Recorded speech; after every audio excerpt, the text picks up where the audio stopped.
Brother Hugh, Yes, sir. it's me and you again tonight, brother. Oh, shenanigans. And we got a lot to unpack, but you already know how I get down. It's all about the game and how you play it.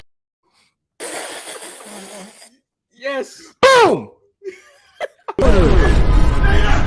Houston, we have a problem. Yes!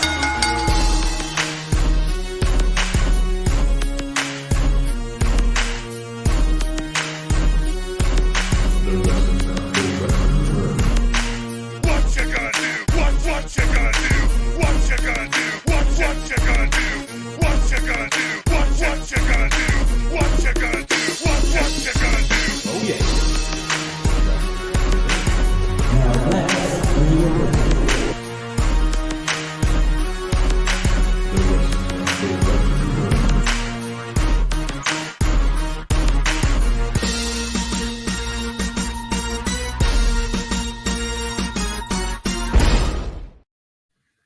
Yes, indeed. Yes, indeed.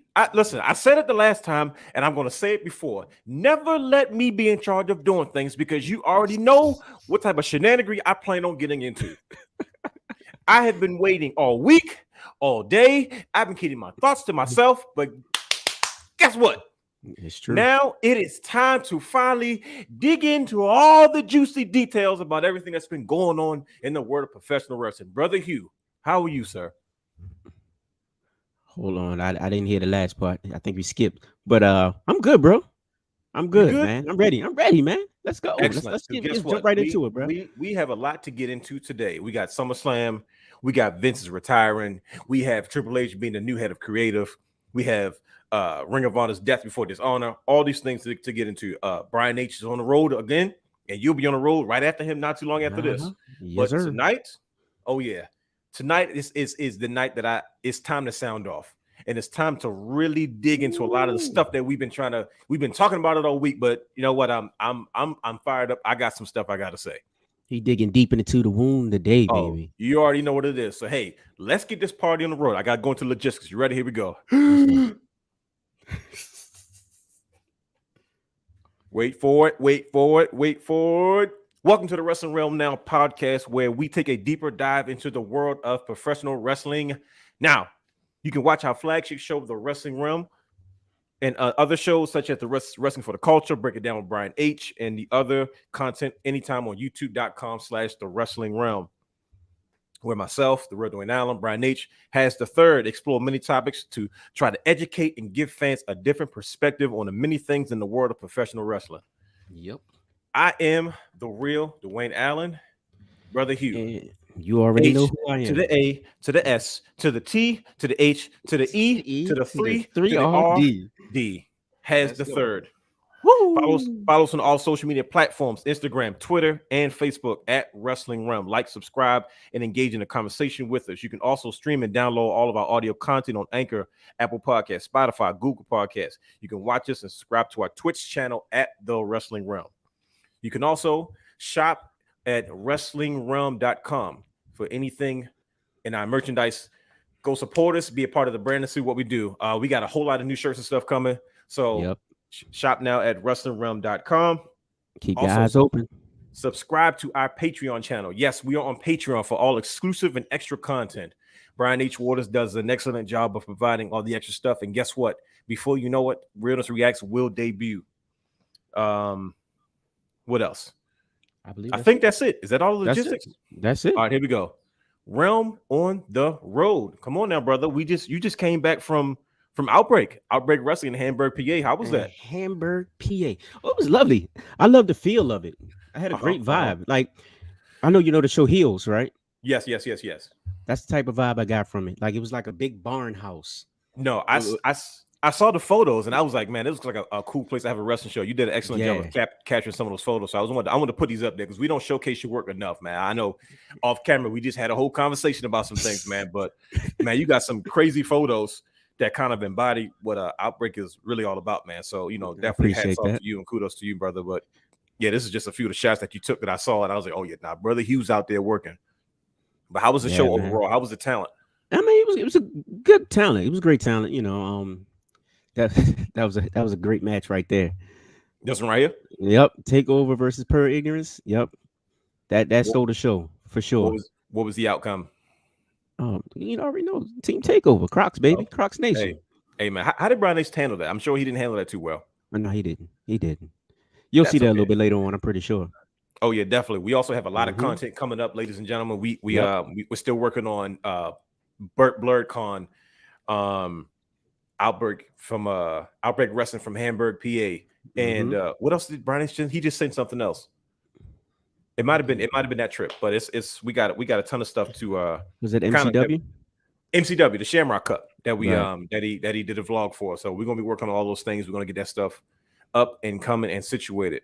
But before we jump into everything, we also wanted to recap our time on those Wrestling Girls Thirsty Thursdays. Did you enjoy yourself, sir? No, because PR always has to run her mouth, and you know, wow, like she just always have to come for me, and I don't understand why. I'm a nice guy, you know what I'm saying? What's the beef between you and PR? I don't understand. I have no idea. She's something about Crocs. You know, I like Crocs, and she don't like them, but she hasn't tried them. Oh well, there you have it. But it's Krista B, we cool. Everybody else, we had a great time. You know, but PR, you all right at times. You all right at times, but you know, I just wanted to get that off my chest. You know, now that I'm on my show, I couldn't really talk trash to you. I get it. She was coming at you kind of crazy, and I was like, I hope you didn't get kicked off the show. Right, she was laying it on heavy, but that's cool. That's cool. It's all love. Yeah, it's all love. We definitely want to give a shout out to those wrestling girls. This is put over those wrestling girls moments. This is a clip that we'll definitely clip off and put it on social media. But definitely shout out to Krista B. Definitely shout out to Queen PR and those wrestling girls. If you don't know who they are, follow them now on social media, on Twitter and Instagram. These ladies, they bring it every week. Yes, they do.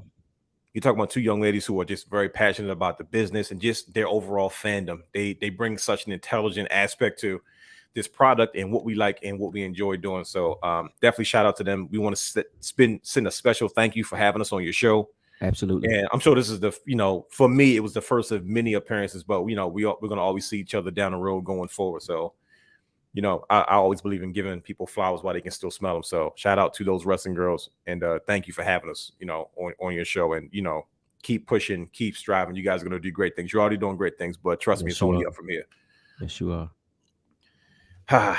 So tonight we are going, the main event of the show is SummerSlam. The meat and potatoes. Because there's a few things we got to address when it comes to SummerSlam.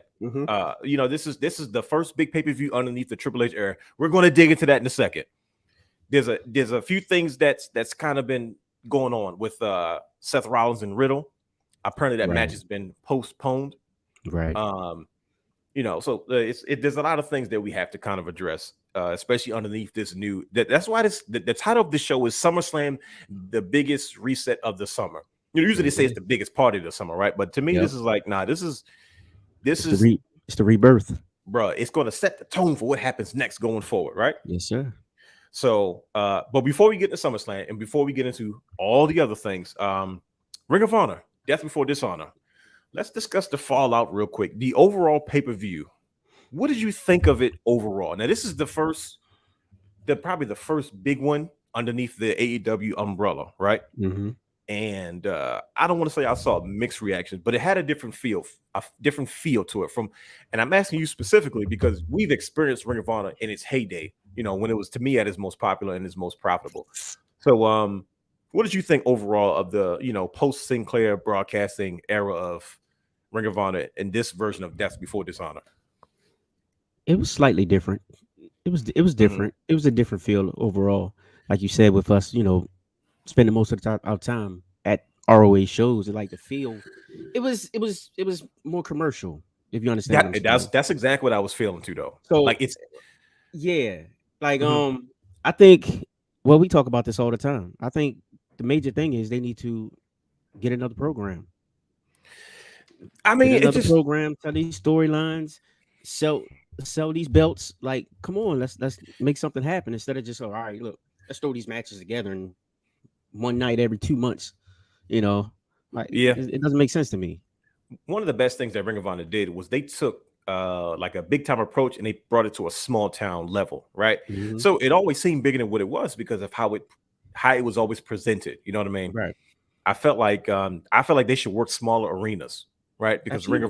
Ring of Honor would go into, kind of smaller or mid-sized arenas and pack it out, and then the fans can kind of be on top of the action a little bit closer, and that's kind of part of what Ring of Honor was. It was You get that indie feel, exactly, you know what I mean? Like it's more interactive, and that's what they were known for. Like, think about it. When we watched NXT originally, that was one of the things that they did at Full Sail. They brought their fans closer to the ring so you could feel them. So it didn't matter if it didn't have to be a sellout 5,000-10,000, square foot arena.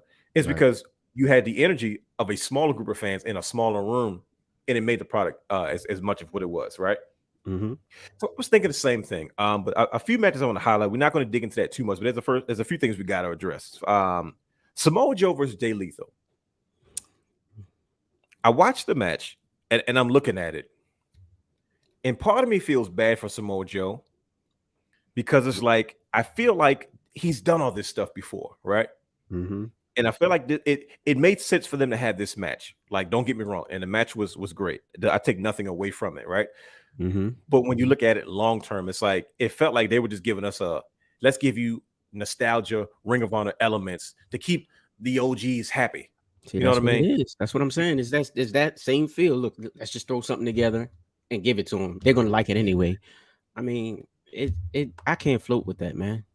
You know how I am about creativity and all. Oh, I know. Storytelling, like presentation. Like, come on now, you gotta do better. And I think that's what's kind of missing from this era of Ring of Honor. Like I say, even if they were I keep harping on a smaller venue, but to me that makes more sense. But Samoa Joe, Jay Lethal, two phenomenal superstars, Absolutely. Performers doing their thing. They're not going to disappoint.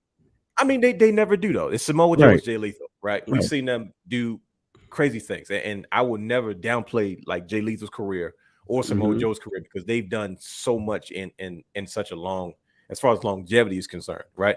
But let's dig into FTR versus the Briscoes 2. This is the second matchup between these two. Right. FTR has a very old school vibe to them, right? Yes, they do. And here's where I applaud FTR. FTR refuses to let go of. They're trying to take classic, old school, gritty feeling wrestling, or old style of tag team wrestling, and they're trying to keep it relevant in today's modern era where tag team wrestling looks a little bit different. You know what I mean? It's been kind of redefined by the New Day, or in like the situation with the Usos, where the tag division is not necessarily built around who's the best tag team, but it's involved in the best tag teams are involved in the biggest storylines that end up spilling into the tag team division. That makes sense, right? And and you know, you look at the Briscoes, the guys. I mean, these are guys who were probably the most tenured tag team out that had not been signed to a big contract. You know what I mean? We know early on in their careers when NXT was trying to start to feel itself out. I know they were offered contracts, but I think it was in significantly smaller than what they were making in their regular jobs as chicken farmers. So of course it didn't make sense. And then at the time it didn't make sense to like voluntarily go to developmental, because at the time NXT was still relatively considered developmental. Right. Well, you know what I mean? So like, yeah, because like Triple H was trying to develop into that, and if you didn't see it early enough, you would have never caught on to that, right? So we see that with FTR and Briscoes too. But what do you think about their matchup, and do you think we'll see this again? Because they have great chemistry, but once again, I get this feeling of it may be too little, too late. I'm not sure, and I'm gonna tell you why. I've enjoyed the Briscoes versus the Good Brothers in TNA, right? Because when Anderson and Gallows, when they pulled up to Suffolk County and they pulled up to the chicken farm, and they had the whole little video thing with like when I saw Carl Anderson pick up his son, Mark Briscoe's son, and he was playing like, yeah, I'm ready to be a good brother, and then they ran into Pop. You know what I'm saying? They ran into to Dad Chicken, and then the rest of them, and then just that exchange and that whole. I said this is probably one of the most fun segments I've seen in Impact in a recent day, right?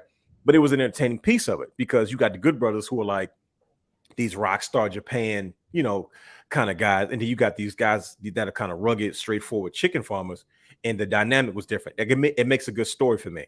Not to mention that Anderson and Gallows are my favorite tag team, right? But then you have FTR, like we're just the classic tag team guys. We're rough, we're tough, we're gritty. We're the ones to make it, and it's like, okay, yeah, I get it. And it's like, well, you got another group that's kind of rough and tough, is gritty, but they're legit because they haven't been cushy. Like they haven't been in the WWE. Right. First time in AEW. You know, they just got offered long-term contracts. So it's like, I don't know. Is this? Do you think it was too little, too late? Well, first of all, I think we are going to get him again, just off the fact that the chemistry is still pretty good. And like I said, with the lack of effort that's being put into ROH / whatever is going on, right? Yeah, we most definitely will get them again. But well, you know me, man. I'm a big fan of the Briscoes, and I wish nothing but the best for them, man. And I wanted them to show up in the E, but they're not E material at all. No, not this version of it. And I think I don't say that best years are behind them, but they've done so much already. You know what I mean?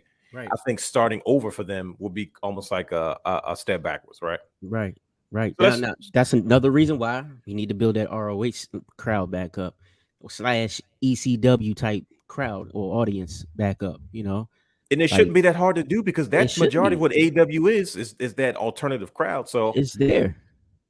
I don't know. You know how we do. The run, we'll keep watching. We'll keep trying to figure this out. Yes, sir.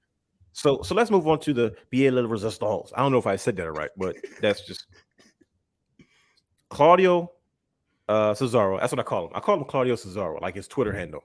Claudio Cesaro. Right. He wins the Ring of Honor world title.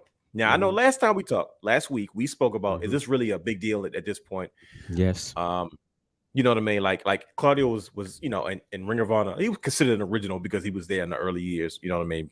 And I mean, he was there for a while doing some amazing things.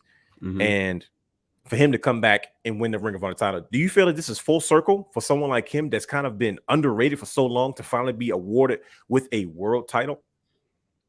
I mean, I didn't think he needed it. Okay. But I understand from AEW's perspective. Like, look, all right, another former E guy. Let me throw it on him. Yeah. He wasn't respected in the E, so well, okay, let's throw that title on him. He can still stay relevant without it because he's a great wrestler, one of the best out there.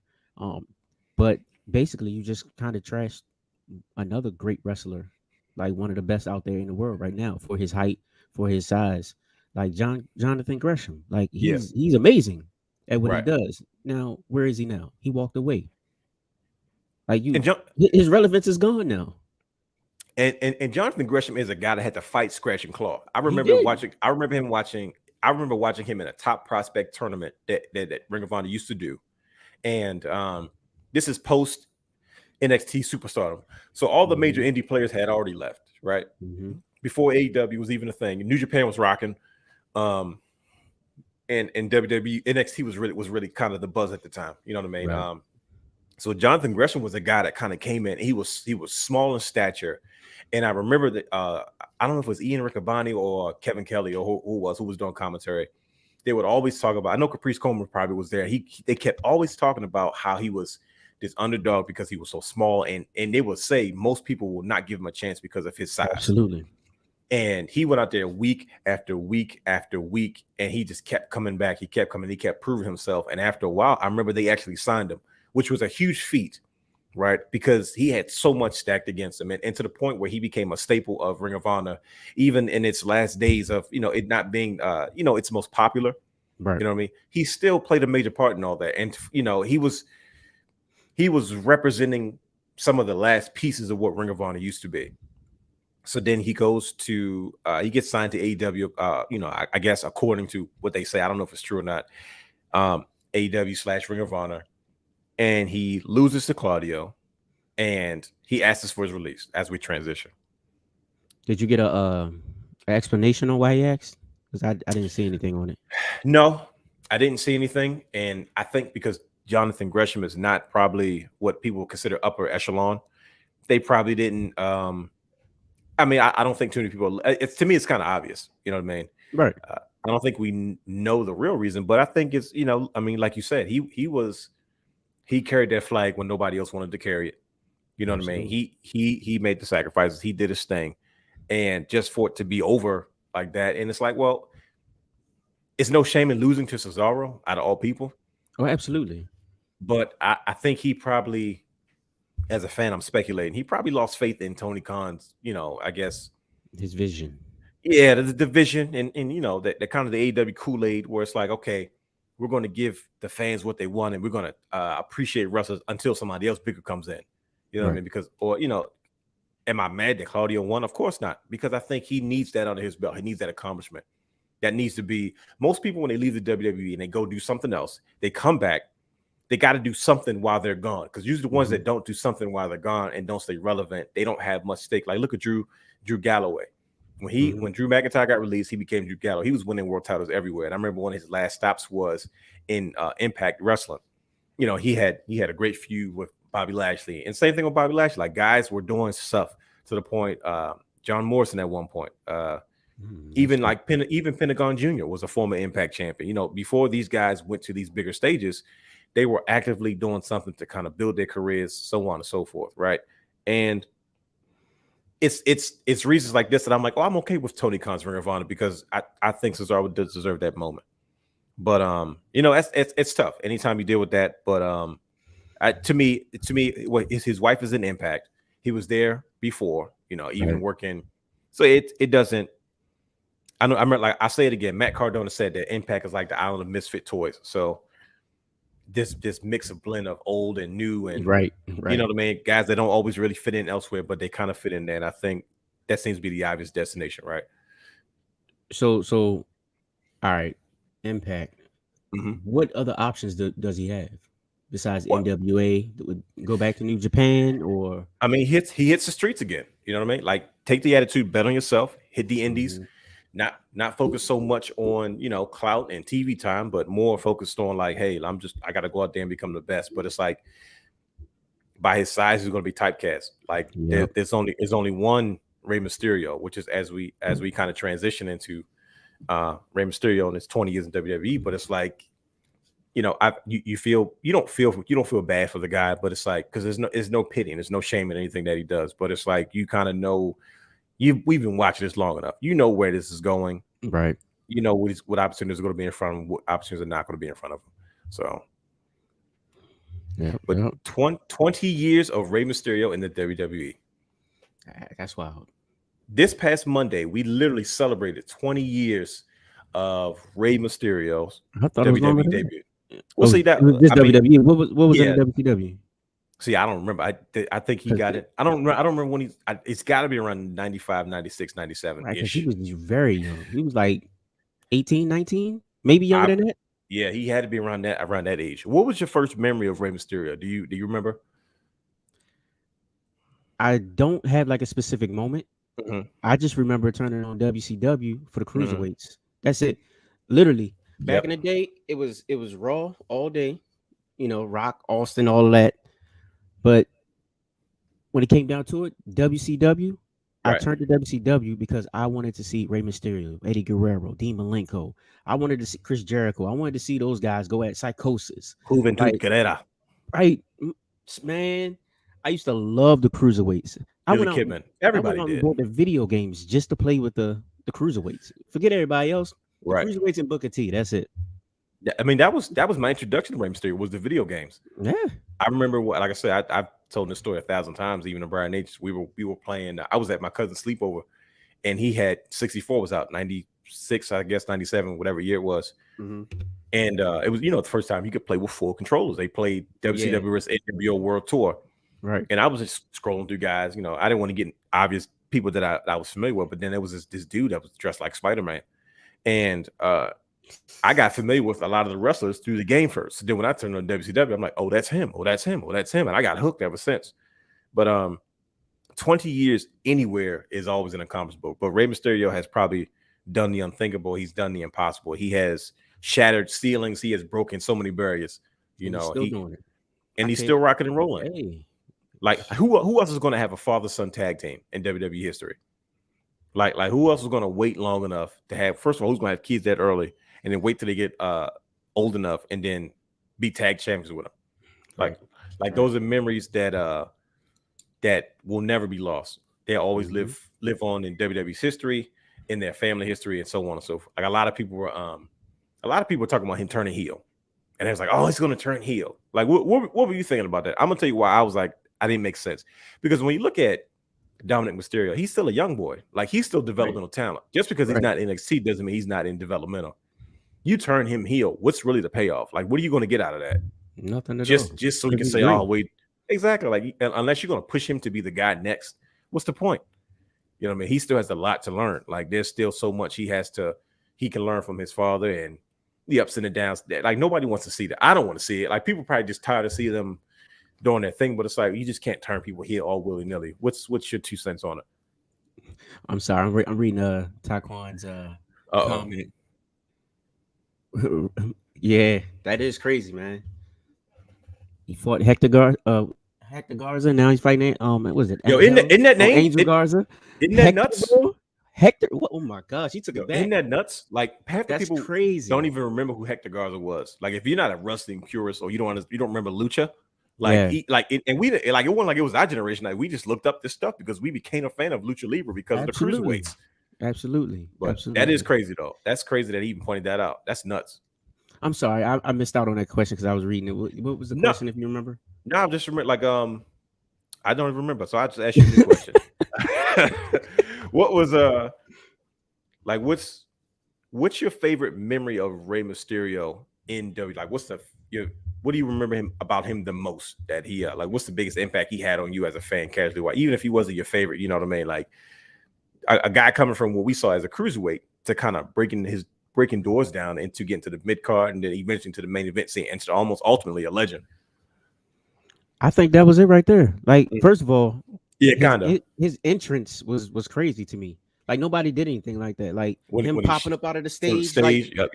I was like, whoa, that's a superhero. That's my man right there. I already messed with Rey Mysterio from WCW, but I'm like, okay, look, that's the guy right there. Then he came down and he finally got that push, to get the heavyweight title and whatnot. And I'm like, how is this going to work out? A little guy? I was like, him and Batista? Oh, yep. Okay, all right. Okay, I kind of like this because I didn't like Batista, but I kind of like this. Let's go with it. So, like, honestly, that was probably like my first memory of him. Yeah. Like in WWE, just kind of him jumping out the stage, number one. Right. It's a collection of memories, and then the title push. Like, I just couldn't believe a guy of his size was actually being pushed at that time. In the Land of Giants. I remember when they first advertised Rey Mysterio coming, because he didn't come right away, with the with everything. And I remember they made the announcement. I was like, wait a minute, Rey Mysterio's coming? And I remember seeing him, and I was like, oh wow, check him out. You know what I mean? And then of course, first title he wins is the Cruiserweight Championship, but just to see his meteoric rise to be in his space, and they call him the biggest little man. Rey Mysterio celebration, well deserved. What do you think about the post-match celebration where the Judgment Day just won't leave them alone? We saw the return of Rhea Ripley. First of all, Rhea Ripley with that shirt. I want that shirt. That Eddie Guerrero shirt that she probably grabbed she got from the merch table. Right. But let's talk real right now. Real life. Real. This is realness. That's what I do. I talk real. There is no way somebody's gonna come in the room and mush my daughter and then take me out and get my butt whooped while my whole family and friends, like 30 of them, is just sitting there in the room like, oh, what's happening? No. We're fighting. All of us are fighting. Ethnically, I don't think that's realistic. It's like, come on, bro. Nah. I don't think you can go anywhere and do that. Like, I think that the execution was kind of off. Like I got it. Because they're trying to protect the Judgment Day. They were trying to make it, but it was like, you know what? That doesn't make sense. They're kind of deep in that. They're kind of deep in that room. And you mean tell me nobody did anything about it, and Dominic was just trying not to hit a girl, and then she like kicks him right in his arm. It's like Rhea Ripley makes the Judgment Day that much more dangerous because of that whole lady factor. You know what I mean? So that's what they were missing. No, I think that's hilarious though. It's just it shows me that it's not over. I'm curious to see where it goes. You know what I mean? Especially now underneath the Triple H area. But we're not gonna go there yet. We're almost there. Right. We're almost there. We're getting there. But here's what we about to jump into. Vincent Kennedy McMahon.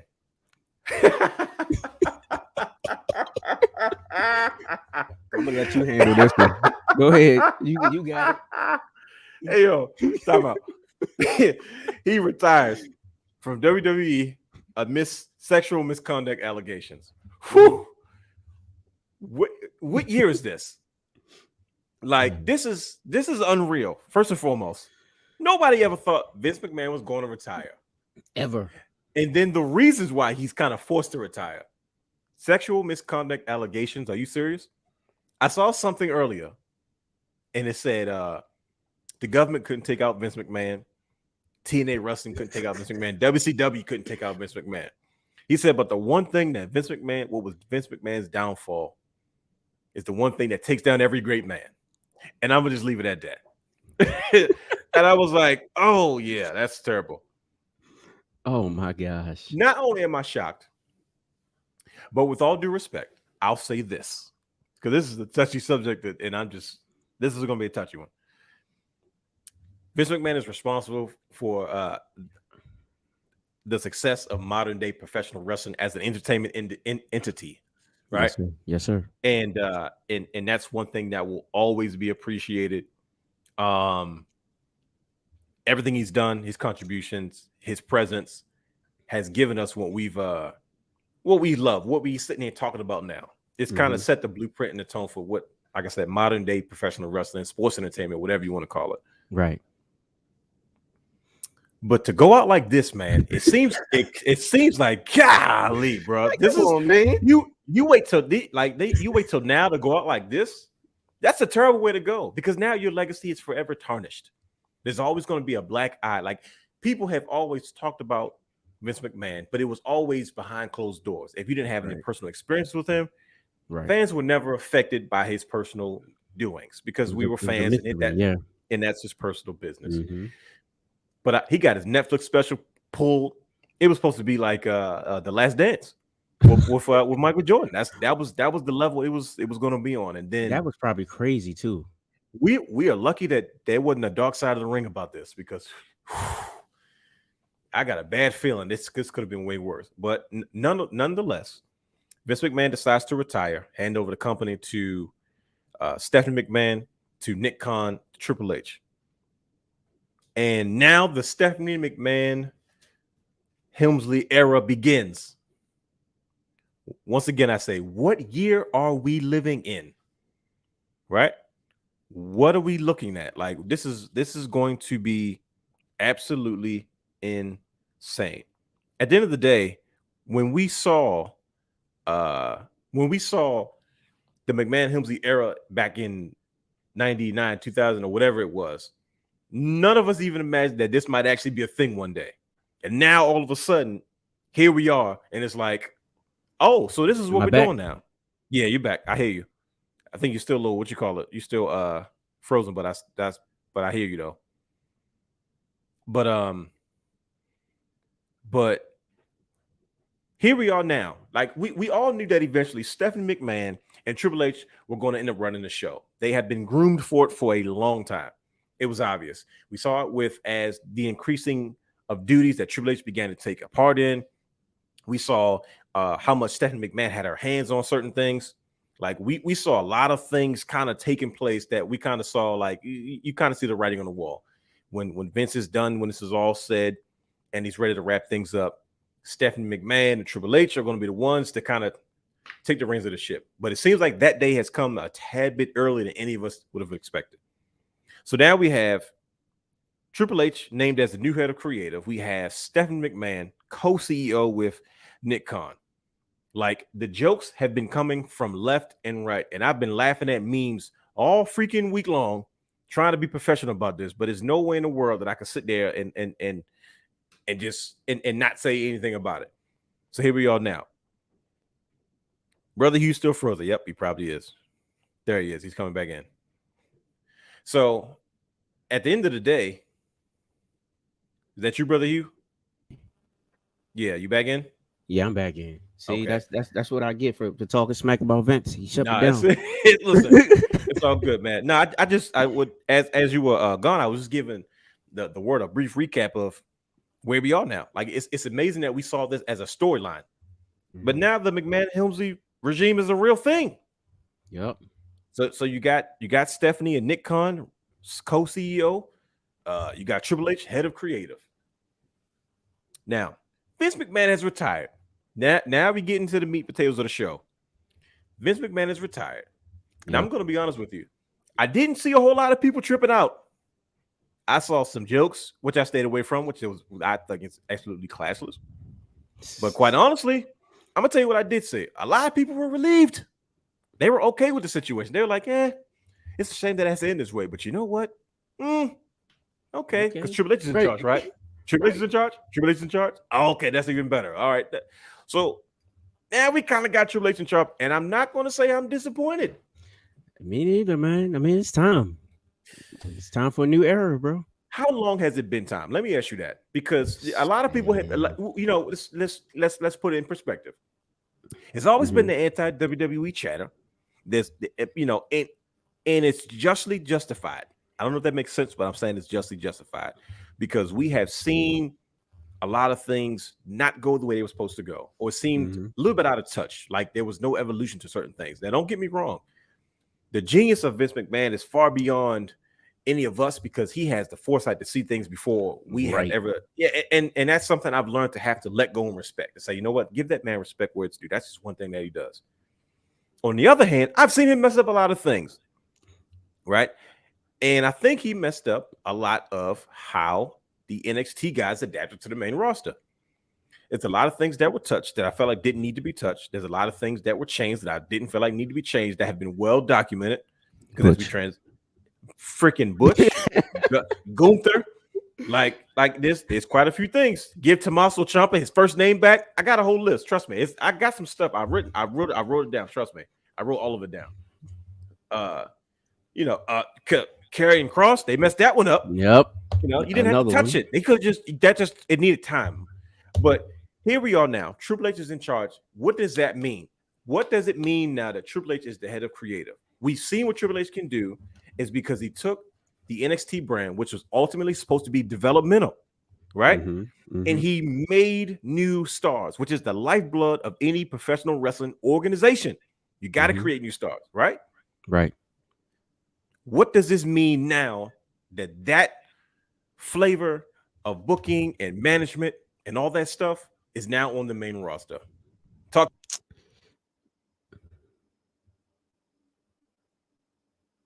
Can you hear me? You're gone. I can't hear you. But anyway, I think I got you now. Yeah, I can hear you a little bit now. Yeah. All right, but yeah, man, like creative freedom. Real quick, you see the flex zone? He said we finally like WWE again. I like the presses. The good brothers. They said they like WWE again. Shout out to the flex zone. They in the building tonight. They said they like WWE again. We got to get their perspective on this. I'm scared to ask. Right? I'm scared to ask Uncle Raj because I'm afraid of what he might actually say. But man, I saw them in the comments like, oh, wait a minute. But go ahead.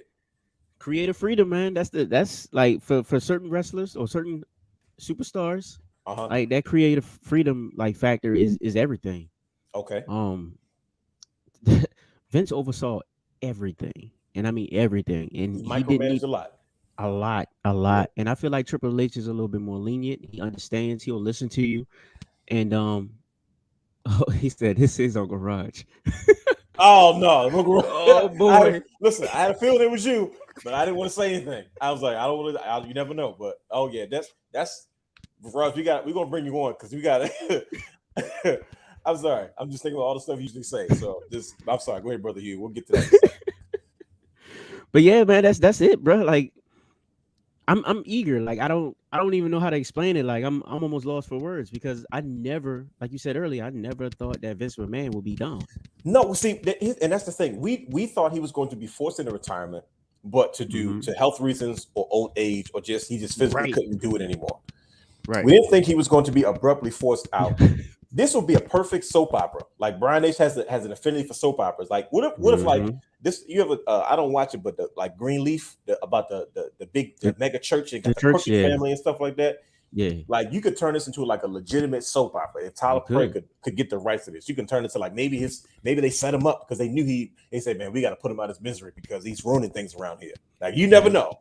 But what I'll say is, I believe that Triple H is probably more in touch with today's product. He's in touch with today's talent. He has, to me, he found a way to bridge tradition and evolution together, right? And to me, that's those are the things that I feel like you have to be able to find a balance. I feel like AEW doesn't have that balance because AEW has talent, but they don't have tradition. And I know a lot of older talent in front of the camera, behind the camera, have often talked about how it's hard to get, because there's no one veteran boss when it comes to tradition. It's tough to get young talent to buy into classic themes and the theatrics of professional wrestling, selling, doing stuff that makes sense, telling these stories, not just going for the spots and trying to get a cheap pop in the moment, right? Doing things that lead to something that matters. Got to have some substance. Perfect word. Plenty of substance to it. That's one thing that you kind of like, you want to pull into it, right? So then you see what Triple H does with NXT, and you say, okay, he created. Booker T made a comment on his show, and he said, Shucky Ducky, quack quack. He made a comment on the show and said the thing about Triple H is he learned how to take talent and push them to a level where they were competing with themselves. He said WrestleMania weekend, we were competing with ourselves. And he said he didn't think that was the way to go, because now you put on a crazy takeover on a Saturday and turn around and got to deal with WrestleMania on Sunday. And you're like, man, nope, Kevin Owens versus Finn Balor and the Steel Cage was better than that. You know what I mean? Right. Like there's all these elements that Triple H has proven he knows what he's doing. Look at the Survivor Series. Exactly. Remember how NXT took over that bad boy? Exactly. Or like over the time that when SmackDown got stuck in the Middle East, and just that quickly they did an NXT invasion, and it just made sense, right? In true DX fashion, they pull up in a Jeep and they all got NXT shirts with big X's across the chest. I said, who came up with this in the last minute? Because that was genius. You could have did that without them being stuck in the show. Would have been great. Yep. Right. So it's like there's a lot of things that Triple H, I'm assuming he's probably going to do. Like I said, we're gonna like as we move forward. But let's get into some of the things that I feel like Triple H is most likely going to do in his first year after turning things around. And I'll say this as we start into it. One of the things that I saw recently today on social media, as they were at a recruiting seminar, they have a new, I don't know if this is the new, but I'm seeing this social media tag now called WWE Recruit. And I saw Paul Heyman speaking to recruits. I've seen Triple H speaking to recruits, and I'm like, man, he just gets it. Now he's in control of the lifeblood of WWE, because not only does he control developmental now, he can catch them when they're young. He knows how to transition what they do to the main roster. And I think a lot of people who have worked with Triple H, they are excited to be a part of that process again, because that's the process that they learned under, right? So now they don't have to come in and try to impress somebody new, because they've already worked with Triple H. He's, like he said, they're going to offer transparency in ways that Vince McMahon just chose not to do before. Vince McMahon is very old school. Vince McMahon is all about protecting the business. Stuck in his ways. He's stubborn. Very much so, which a lot of old timers are, that came from the roots of professional wrestling, like back when it was still the Wild Wild West, which I understand, right? But Uncle Rod said he's gonna burn that terrible 24/7 belt. They didn't even mention it on Raw. It didn't even come up. They didn't even mention the 24/7 title. That's the beauty of it. So let's talk about let's talk about 5 things that you want to see Triple H do in his first year. Because I took notes. Like I know you're just getting a rundown, stuff like that, because you've been busy doing your thing. But look, brother, I got notes right here. I made sure to write this stuff down. I know you do. You always come prepared. Because this is one of those opportunities. It's like, this could really change the world of professional wrestling forever. Right. You know, CM Punk just sounded off about a toxic, where he doesn't think they're going to change the toxic work environment. I think he already has. And it doesn't mean it's going to fix everything, because he just got there. But I do think it's going to help. So definitely going to help. 5 things you want to see Triple H doing his first year. I'll start. And if you now just jump in whenever you want to jump in. And we'll go from there. Taquan said Jim Cornette's still yelling about Keith kayfabe in 2022. He probably is, though. War Games have been better than Survivor. It really has, though. Like he's been killing them. But now it's like you bring all that Triple H juice, as I call it, to the main roster. 5 things you want to see Triple H do in his first year. The first one at the top is change a toxic culture backstage. It's well documented about Vince McMahon and his demeanor.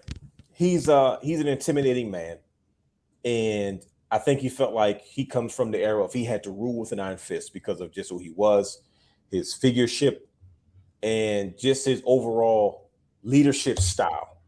You know what I mean? Which I understand because it's gotten the best out of what we have seen for years. Wrestlers have broken themselves trying to go out there to please Vince McMahon, because if he was happy, that usually meant the company was in good shape, or your match had that much of an impact in WWE's history and in the product and what we as fans often enjoy.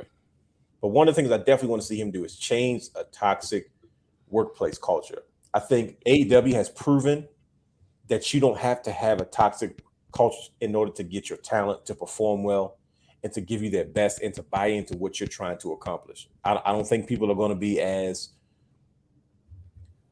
The culture of wrestling backstage is different from when it was when Vince was kind of doing his thing. So I don't think you're going to have those wrestlers that are going to be trying each other and trying to, manipulate and pull, Yeah, it's not as much hostility in the back and tension. I think it's going to be more of a team atmosphere.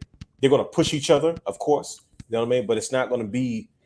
I don't think it's going to be less of people trying to play one against the other in order to move up. I'm sure you're going to get that when you have that many moving parts backstage. But at least it won't come from the top. I know that's not something Triple H is going to, push for. What do you think? That was actually on my list. That was number one on the list. You got to have that to make everything function. I mean, you pretty much hit everything on the head. Well, thank you. I try to hit things on the head. But what I had was basically just create more compelling storylines to kind of enhance the prestige of like the mid cards. Okay. Mid-card belts, because I honestly don't even know who has an well, I do now. I do Gunther, but like, who cares? Like, who really cares? Like, I want that to be that workhorse title again. Right. Like, who's next. Maybe that's what they're doing with Gunther, but it just seems like they just kind of threw it to the side. Like, it's not respected anymore. Ever since they changed it. Yeah, and it hasn't been it really hasn't been respected since the Miz held it. Yeah, the Miz's last IC title, him and Ziggler. But I'm glad you said Gunther, because that brings me to my next goddamn point. Change the goddamn names back. Walter. He needs to go back to being Walter. I'm talking Walter. I'm talking freaking Pete Dunne. I'm talking Tommaso Ciampa. Listen, I understand the business aspect of it. And I blame AEW, because if there was no AEW, there will be no reason for WWE to keep changing. That's why they allowed it to happen. Right. Like sometime after Sami Zayn and Kevin Owens generation, when those other bigger indie guys started coming in, they kind of they brought those properties with them because there was no other place to go. Like, what difference did it make if you left the WWE? Because AEW provided such a bigger platform for people to make a lot of money. I understand that they want to value and they want to keep their IPs, and they want to make sure that they don't want somebody to use WWE to make a name for themselves and then take their own name elsewhere to make money, which is probably what's going on right now. Right. I understand that, but there's a lot of things that don't need to be messed up. Right? Changing gimmicks. You don't need to change Karrion Kross's outfit to be more toyetic. Right. Find the way it was. If it worked, let it be. Exactly. Like, certain things, if it's not broke, don't fix it. Right. Absolutely. I want to see Pete Dunne return. I want to see Walter return. Now, I'm probably stretching when it comes to Walter. I probably won't get Walter back. That's okay. You won't get Walter. Because Gunther's doing this thing, and it's the same guy, it's the same gimmick. He's the ring general. Okay, all right. I'm getting over it. You know what I mean? But for goodness sake, Butch got to go. Ain't no more Butch, man. Come on, man. Butch is, oh my gosh. Yeah, hey. Yes. See, Uncle Raj agreed with you about making the mid card strong again. That's what it's all about, man. Like, I mean, that's what we grew up on, though. Like, right. we cared about The Godfather. We cared about D'Lo Brown. We cared about X-Pac. We cared about Ken Shamrock. We cared about Steve Blackman. You had Val Venus. You had right. You cared about Val Venus. You cared about Edge, Christian. Like, it was a deep mid card, no matter what. And you had two prestigious titles there for everybody to fight over. And they were very important, even like down to the European title. It was a storyline attached. Right. So it was Shane McMahon kidnapping the title, and then that's all that stuff. But those are the other things. What else would you like to see Triple H do in his first year? Let me see what else I got here. Oh, enhance the tag division, men and women. Okay, now let's talk about the tag team division. Mm-hmm. Tag team wrestling has changed, and yes, it has.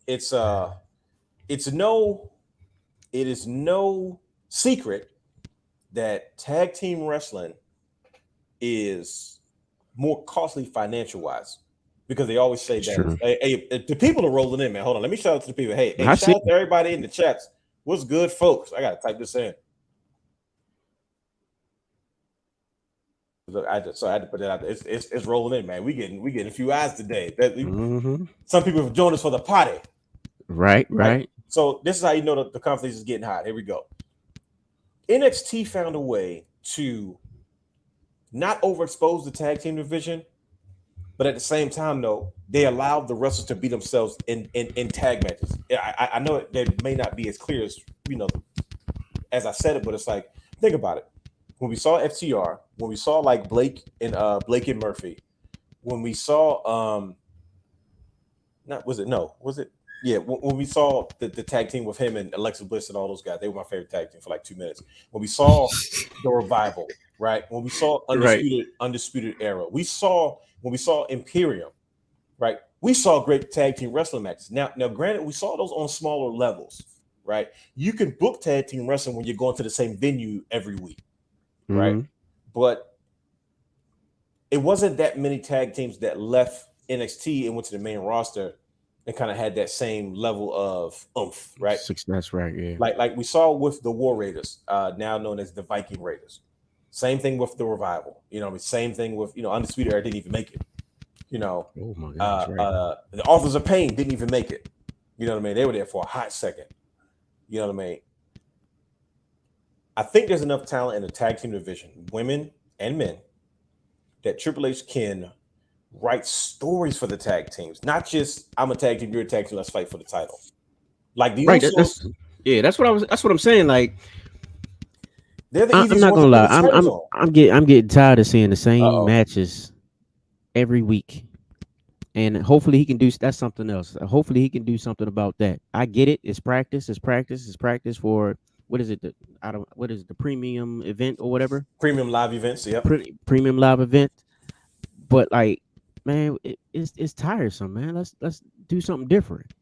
I just need more of a variety of teams. Yeah. That you can throw in the mix. Right now it's probably like 4 relevant teams. So like, if you notice, we're watching the New Day try to help get the Viking Raiders back into the mix. Yes, we are. They've been lost in the shuffle for so long. I just didn't even realize they were heel now. I said, these are bad guys now? Yeah. Didn't know. But it's like, I get it, but it's like in NXT, they wrote stories for tag teams. It wasn't just Russell, I want your belt. Nah, there were reasons behind why they were beefing. It just happened to also be over the tag titles. Right. One of the other things I wanted to say was one of the things I want to see Triple H do in his first year is book the women's division the way it should be. He has found a way to make women's wrestling on a mainstream platform just as popular as the men. He did it already. Like, he don't have to prove it, because look at the talent look at the talent when they came to WWE. Mm-hmm. The Sasha Banks, the Baileys, the Charlottes, the Becky Lynches. Look at all their debuts. Right? And then watch them as they count all their money on the main roster. Right? They became superstars. They weren't lady wrestlers, they weren't women's wrestlers, they became superstars. So he proved once again, okay, I know how to make this work.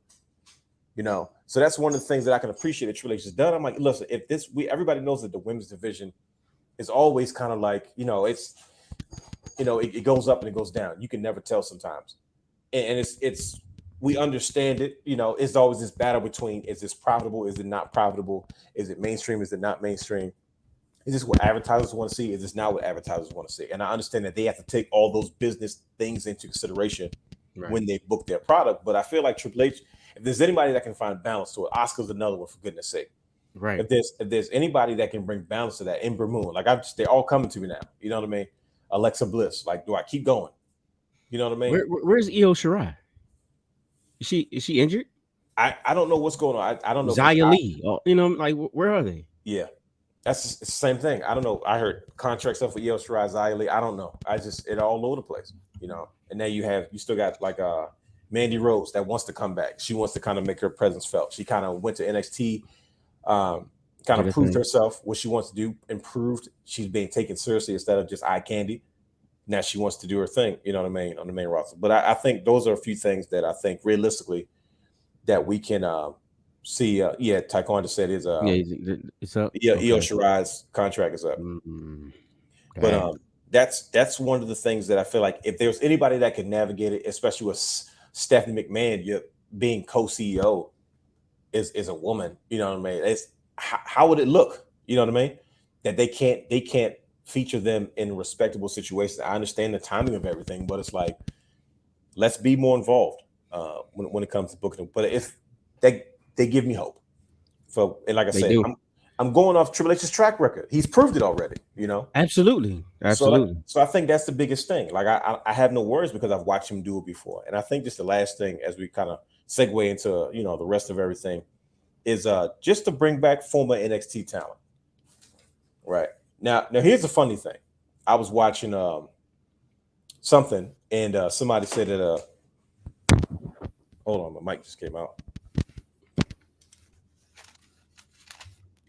Somebody said that Tony Khan was on Busted Open. Can you hear me? Yeah, I hear you. Okay.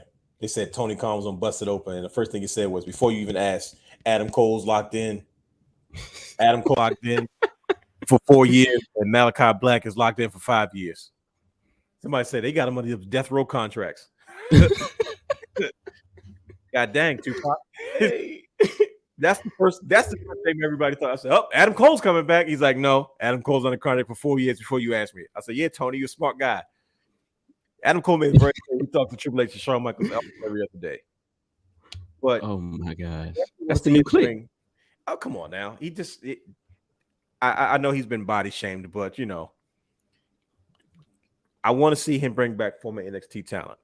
And here's my list. And you tell me other guys too to add to this list. It's not a lot of ladies on here, but it's just for the people that I like. It's just, you know, just NXT or just in general. Well, just the people that kind of it's a little bit of it's majority NXT, but it's kind of both. Okay, if that makes sense. So like at the top of my list is the first one is Johnny Gargano. Yeah, right. Like, hey, come on now. And when he comes back, let him keep both his names. Don't make him Gargano or Johnny. You know what I mean? Even if he comes back as Johnny Wrestling, I'm okay with that. I was about to say we need Johnny Wrestling. That's what we need. I think he's the most interesting piece in this all, because it's like if you can get Johnny Gargano rolling again and change Butch back to Pete Dunne and they become superstars, you know, along with, like, you know, booking Ricochet better, and just they don't got to be a big storyline. Let them go out there and compete for something, right? There it is. I think a lot of people go, oh snap, Johnny went back and now he's a star. Tommaso, you can't forget you have people like Sami Zayn that's still on the roster, who's great with everybody. He's a great piece to have. That's why he got an interview with Stone Cold on Broken Skull Sessions, or was it? Yeah, you know, because Sammy is that dude. He gets it. He's going to be around for a long, long time. So, like, I think at the top of my list, obviously Johnny Gargano. That's the biggest one because he's a free agent. You know what I mean? And whatever he was thinking about before, man, why wouldn't he want to come back now, especially when Triple H is in charge? Absolutely.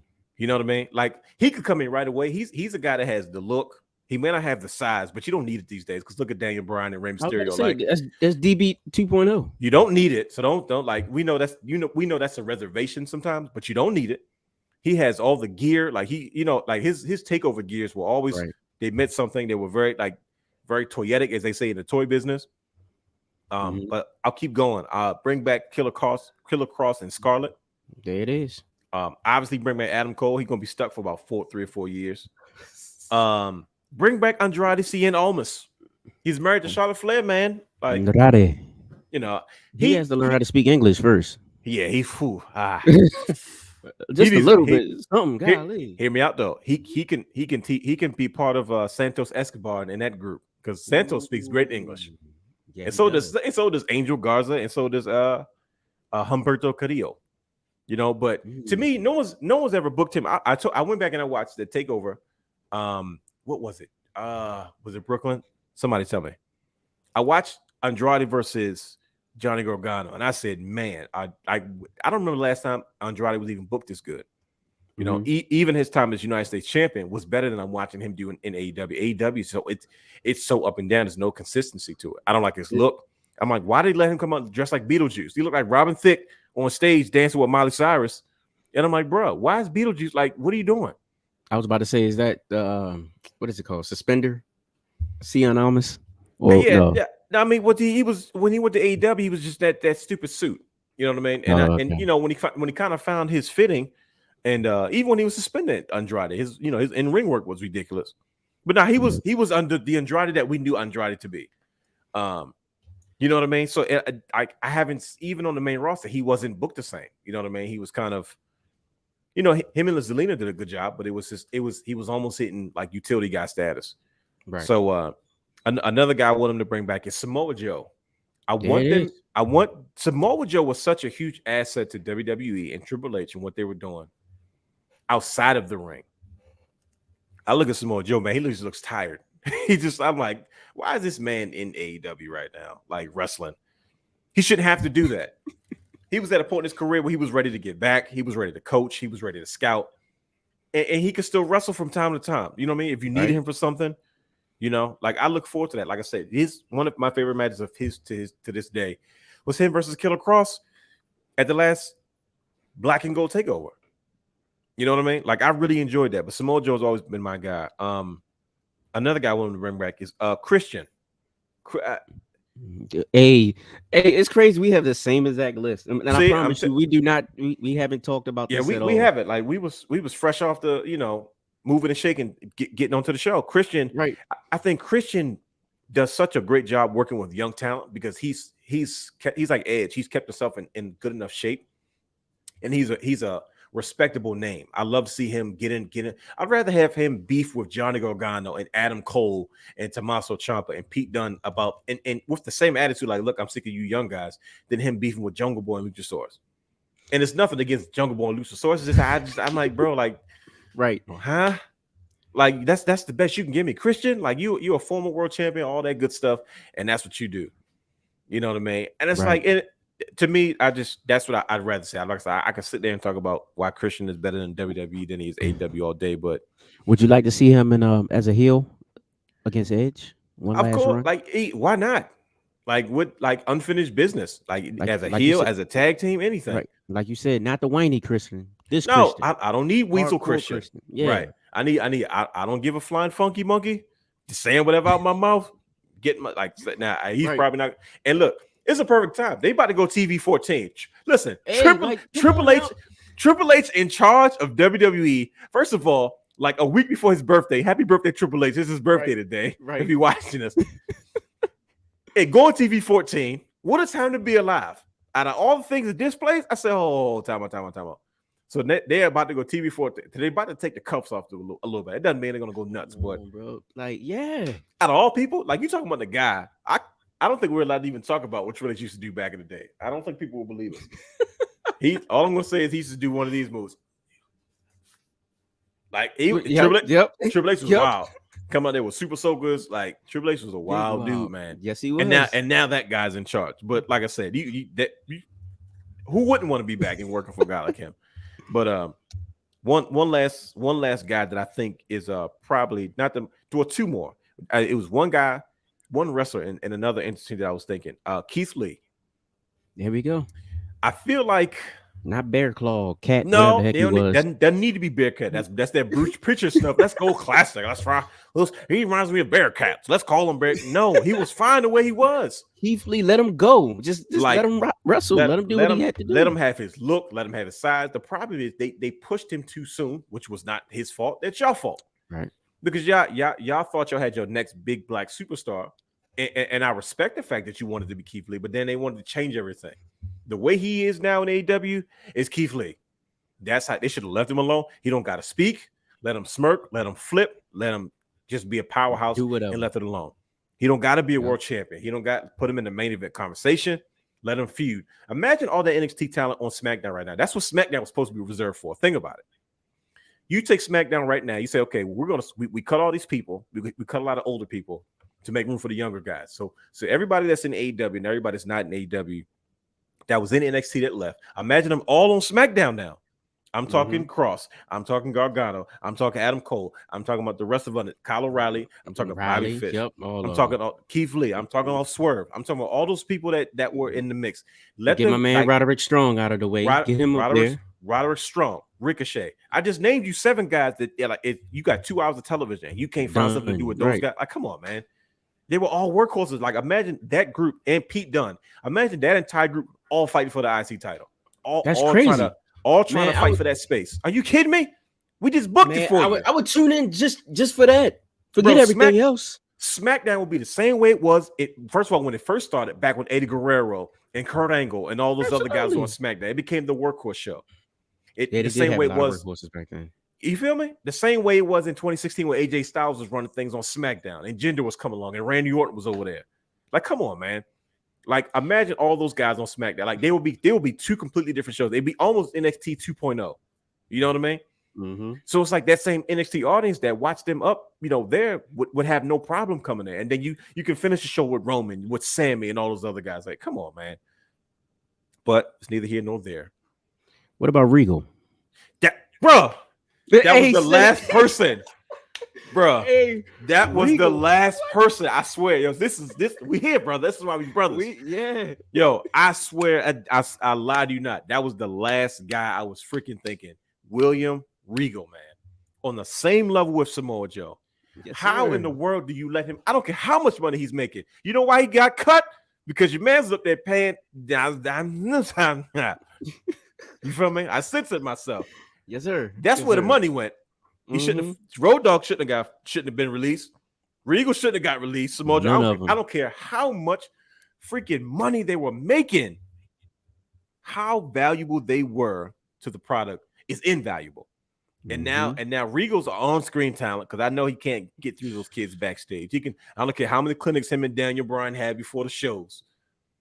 You feel me? Like, William Regal is an on-screen character. Come on, man. William Regal was one of the heart and souls of developmental. Amazing, bro. He picked up the pieces in a lot of ways on a lot of areas where Dusty had to leave off, unfortunately, as he went on to be with the Lord. Absolutely. And you let him go. Nah, that's why you had to retire, because there was a mismanagement of funds that was not okay, because all that bread, I ain't gonna get into it, but that one thing my mom used to always tell me, and I'm gonna look dead in the camera and I'm gonna say this: what you do in the dark will always come to light. Ooh, talk to him. I'm gonna say it again for those in the back who didn't hear me.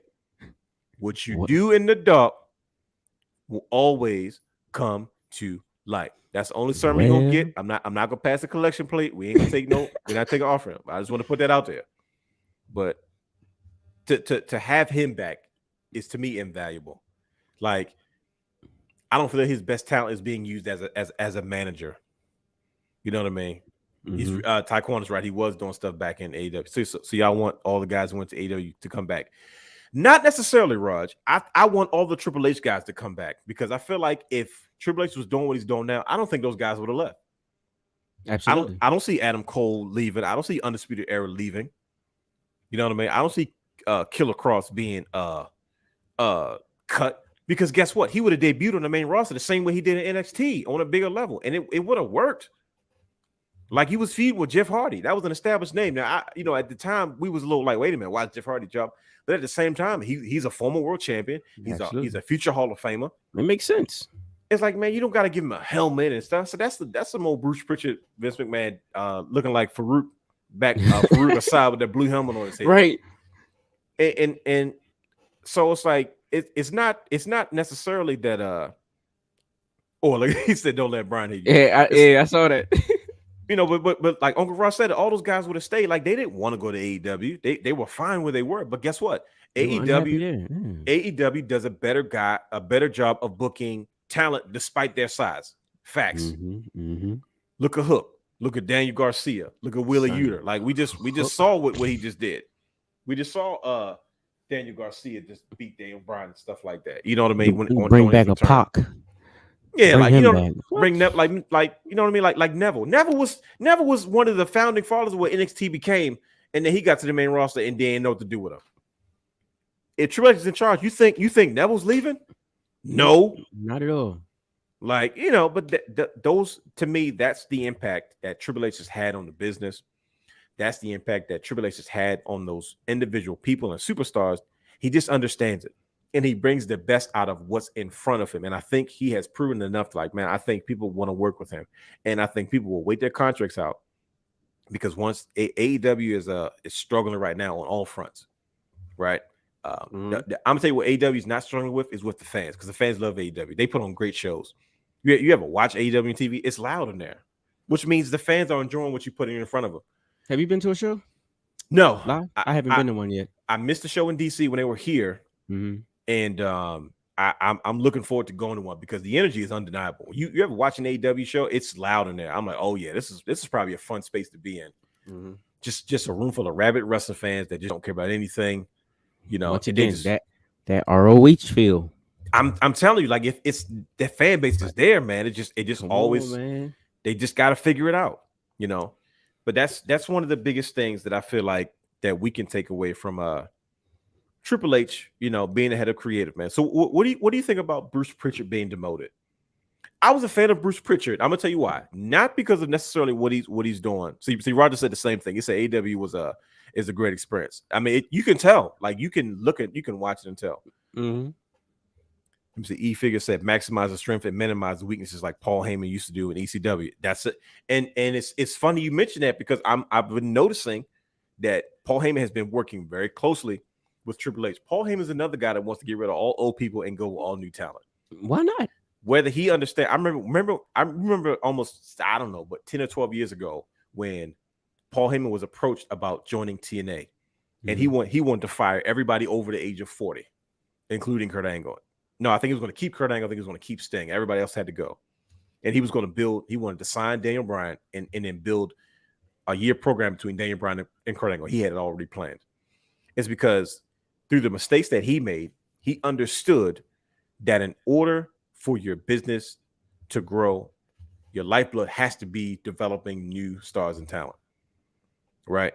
Not being afraid to say, we got to turn this guy into a top guy instead of playing the hits, as they call it, and having all these main event guys just do what they do.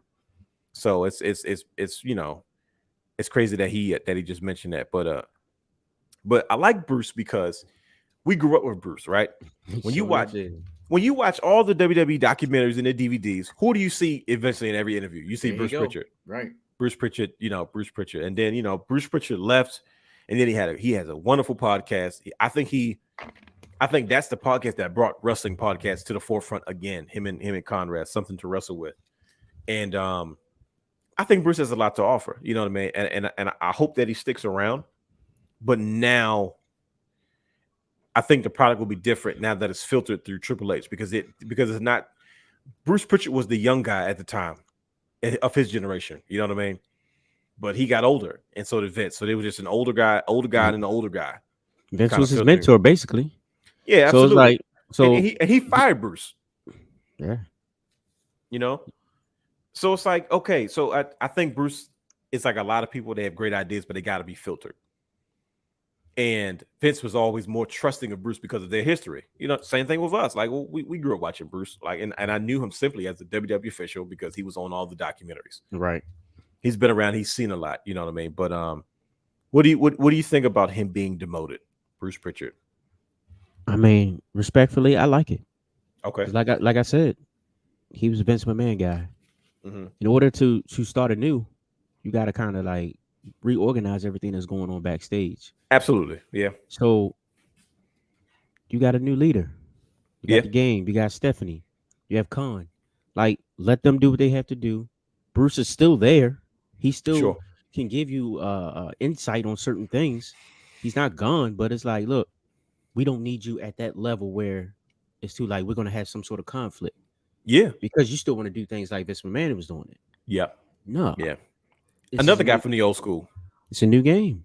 Yeah, and I think those things are going to make a difference as far as backstage morale and backstage, just as E figure says again, balance. You know what I mean? So it's always good to have somebody to keep things balanced.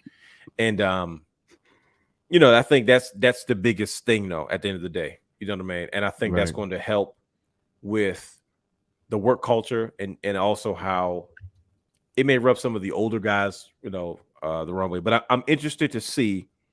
Like, we all know how Triple H has worked with talent he's developed. I'm interested to see how he works with the older guys that are used to Vince, like the Brock Lesnar's walking out because he's used to dealing with Vince. Right. You know what I mean? Like, what happens when guys like Edge and Goldberg and all those guys start making demands? You know what I mean? And Triple H goes, hey, well, we got to push you new guys. And they're like, yeah, but I'm still here. I'm a moneymaker. I'm interested to see where Triple H's balance falls into it. But listen, it didn't take long for Triple H's influence to be kind of obvious, because we saw something on Raw that was that seemed different. What did you see, bro? It was new beginnings, man. It was Madison Square Garden without Vince McMahon in who knows how many years, right? Isn't that crazy? It's surreal. Like I find myself speechless. Like, what do I say to that, right? But did you see the picture that was going viral? Oh, well, him standing in front of the ring. Yes, indeed. Yeah, with I was just about to say that. I was like, woo! I said that goosebumps. Like, let me shimmy it off real quick, okay? But that wasn't by mistake, man. No, I said that it was so symbolic. I said, man, this is tough. Just him standing in front of Madison Square Garden, like, hey, look at me now. And we're watching Raw. It had a different feel to it. Would you agree that Raw had a different feel to it? It did. It was they kind of started off with a fight, and it was a television move. From what I'm hearing is that they were trying to find a way to actively make sure that Jake Paul wasn't booed on TV, because he's the good guy in the situation with him and the Miz. Picture that. Logan Paul, out of all people, a good guy. Right. So they purposely had them, as they started television, they were all in the ring fighting, so you didn't see televised the boos that naturally happen. You in Madison Square Garden, it's Logan Paul, for goodness sake. That makes sense. Right. And we saw Roman Reigns start to show off. Hey, Roman Reigns, man. Hey, so Roman Reigns starts to show off, and the New York crowd gets you acting out of character. So there's always this magical feeling about being at the Garden. We get all that, right? Right. And so Roman Reigns goes out there. And he's interrupted by the young upstart, McMahon's protege, Austin Theory. See, it's Theory. Vince isn't there anymore, man. I'm calling him Austin Theory. Screw that. His name was Austin Theory. I don't care what his name was before. It's going to be Austin Theory again. Right. He comes out there. He starts making his claims, doing what he does, looking like the young boy that he is, man, kind of staking his claim in this space. And Roman Reigns seems to grab the mic, and he had a few choice words for Austin Theory. Austin Theory said what he had to say. He was doing this thing that's making this smug young people face. And Roman Reigns said, "Look, check this out. You better look around, because your daddy isn't here anymore." And immediately the fans went nuts. Crazy, man. It's just like we start to show off breaks. It just address the elephant in the room. What's going to happen to Theory now? New T-shirt. Easy, right? Like, bro, you got a new T-shirt for no reason. It's going to say Roman Reigns, who's your daddy on it, and it's going to say something. This is my yard. Who knows? Whatever Roman likes to say. So I remember the fans caught wind of it, and Roman's trying not to smile because he's supposed to be the bad guy. And Paul Heyman felt it, because Paul Heyman was like this. He's like, wait. He tried to cover his mouth real quick because Roman was going to keep going, but he said, "Nah, let the fans soak it up to it. Like, let them soak it in." Fans got immediately involved, and they just got into it. And Roman's like, "Hey, listen, man, reassess what you're about to do here. Like, look around. This isn't." They've already incorporated real life situations into the story, which I think is definitely had a lot of Triple H sauce on, as I going to continue to call it. And Austin Theory was out there for like the first 50 minutes of Raw, getting his butt handed to him. They said, okay, if this young kid is good as he is, I mean, they took paying dues to a different level. I said, they making all third pays dues now. Absolutely. First of all, I said, all that exchange is over with. Where did Drew McIntyre come from? Like he almost got jumped by the Usos because he tried to be on a slick man, and he hits Jey Uso and with the briefcase, and he was about to get jumped. They left him alone. And Drew McIntyre comes out of nowhere. I'm like, was he advertised for the show? Like I said, I know it's the guard. They loading up tonight. McIntyre destroys Austin Theory, like in the ring. And then a single match turns to a tag match and all this other stuff. And I was like, it's been like 6 commercials of Austin Theory still in the ring wrestling. I was like, yo, I said, they said, all right, okay. They make it. I don't know what the backstage thing was, but I'm like, look, they're making that man pay his dues. And I thought it was hilarious and everybody kind of makes comments about it. Like, even AJ Styles kind of made a comment later and they're like, yeah, he's young, he doesn't pay his dues. But I said, uh-oh. I said, wait till my man Ziggler get him, boy. Oh, Zigzag, man, listen, that's gonna be the best thing that ever happened to him. Like to be able to work with a veteran like Dolph, like the way Dolph Ziggler works with young talent is the same way I feel like Christian should be working with young talent in WWE. There it is. I'm okay with AEW. I just don't like their young talent versus WWE's young talent. Like he's not like I like a few of AEW's young talent, but he's not working with them. He's working with like Jurassic Park. He's not working with Hook or the Daniel Garcias or the Ricky Starks. Like he's working with, Lucha Man and Dinosaur Guy. You know what I mean? So I can't like how do you, first of all, let me ask you this. How do you like face Dolph Ziggler? Like how does that tickle your fancy? Because it's been a while since we see him be a good guy. Nobody rude. You know what I mean? I'm like, oh, now he's a good guy. Right. Hopefully he gets repackaged. You talk about another NXT guy, right? There it is. Put him in that Dolph Ziggler role. Like be glorious again, man. Like fight. I want to see him challenge. He was over. He was over with that. He was huge. Like I think he should challenge Gunther. Like it should be a handful of guys that are like chasing after the IC title. Him, Shinsuke, those are all like world champions. Like guys, because what you do is when you have world champions pushing for this title, it shows how relevant that title is. Right. I've always been a fan of the Chris Jerichos and the RVDs and those guys chasing after the IC title because it's like these are former world champions. That's how much they value this belt. The Miz, you know what I mean? Mm-hmm. AJ's and stuff like that. So I feel like Dolph Ziggler is in that same space. But what do you feel about good guy Dolph Ziggler? He teamed with AJ in a tag team match, and they look pretty good, goddamn good together. I want him to change his boots back to the white boots, but I'm always a Dolph Ziggler fan, but you're his guy. So talk to your boy, man. Dolph Ziggler, he's everything, man. Like honestly, that's the best thing. Like we said, that's the best thing that can happen for Theory right now. Sure, working with vets like him. You put him with Dolph Ziggler, a guy who comes back and is like, look, you think you the new hot ish? Right. No. Let me show you how it's done. Mm-hmm. I've been doing this for years. Absolutely. Let me put you in your place, boy. Like it all plays in hand. Like it's all in the line. Like who's your daddy? He's gone. Yeah, I'm gonna be your daddy now. Like what's going on? Like let's go. And he's gonna run into that a lot. Like absolutely. I think Theory's probably gonna spend the next year and a half, 2 years taking a whole lot of L's. But the thing is though, they're good L's because now he's learning the product. Big time. Like from well-known vets that will put you over if you handle your own. Yeah. I mean, look at John Cena. Like I imagine the John Cena we saw in his debut in the first couple of years is not the John Cena that became WWE champion, right? Right. But those lumps and bruises that Cena went through is, part of what made him who he was. Mm-hmm. And I think Theory is on his way. You know what I mean? Oh, yeah, there's no doubt in my mind about that. So, I mean, I think that's a good space to be in at the end of the day. But I saw something else that seemed interesting. What's that? On Monday Night Raw, besides all the hoopla of Rey Mysterio's 20th and McMahon and Madison Square Garden, Tommaso Ciampa got on the stick yesterday on Monday. I was like, wait a minute, is this the first time we've heard him speak on the main roster? Man, I had to go back and rewatch that back. Oh my gosh. He killed that promo, bro. That's the Tommaso Ciampa that we knew and grew to love, because we saw Tommaso Ciampa with that blonde mohawk in Ring of Honor. Yes, sir. And I think the only person that was a fan of him that I knew of was the Shark.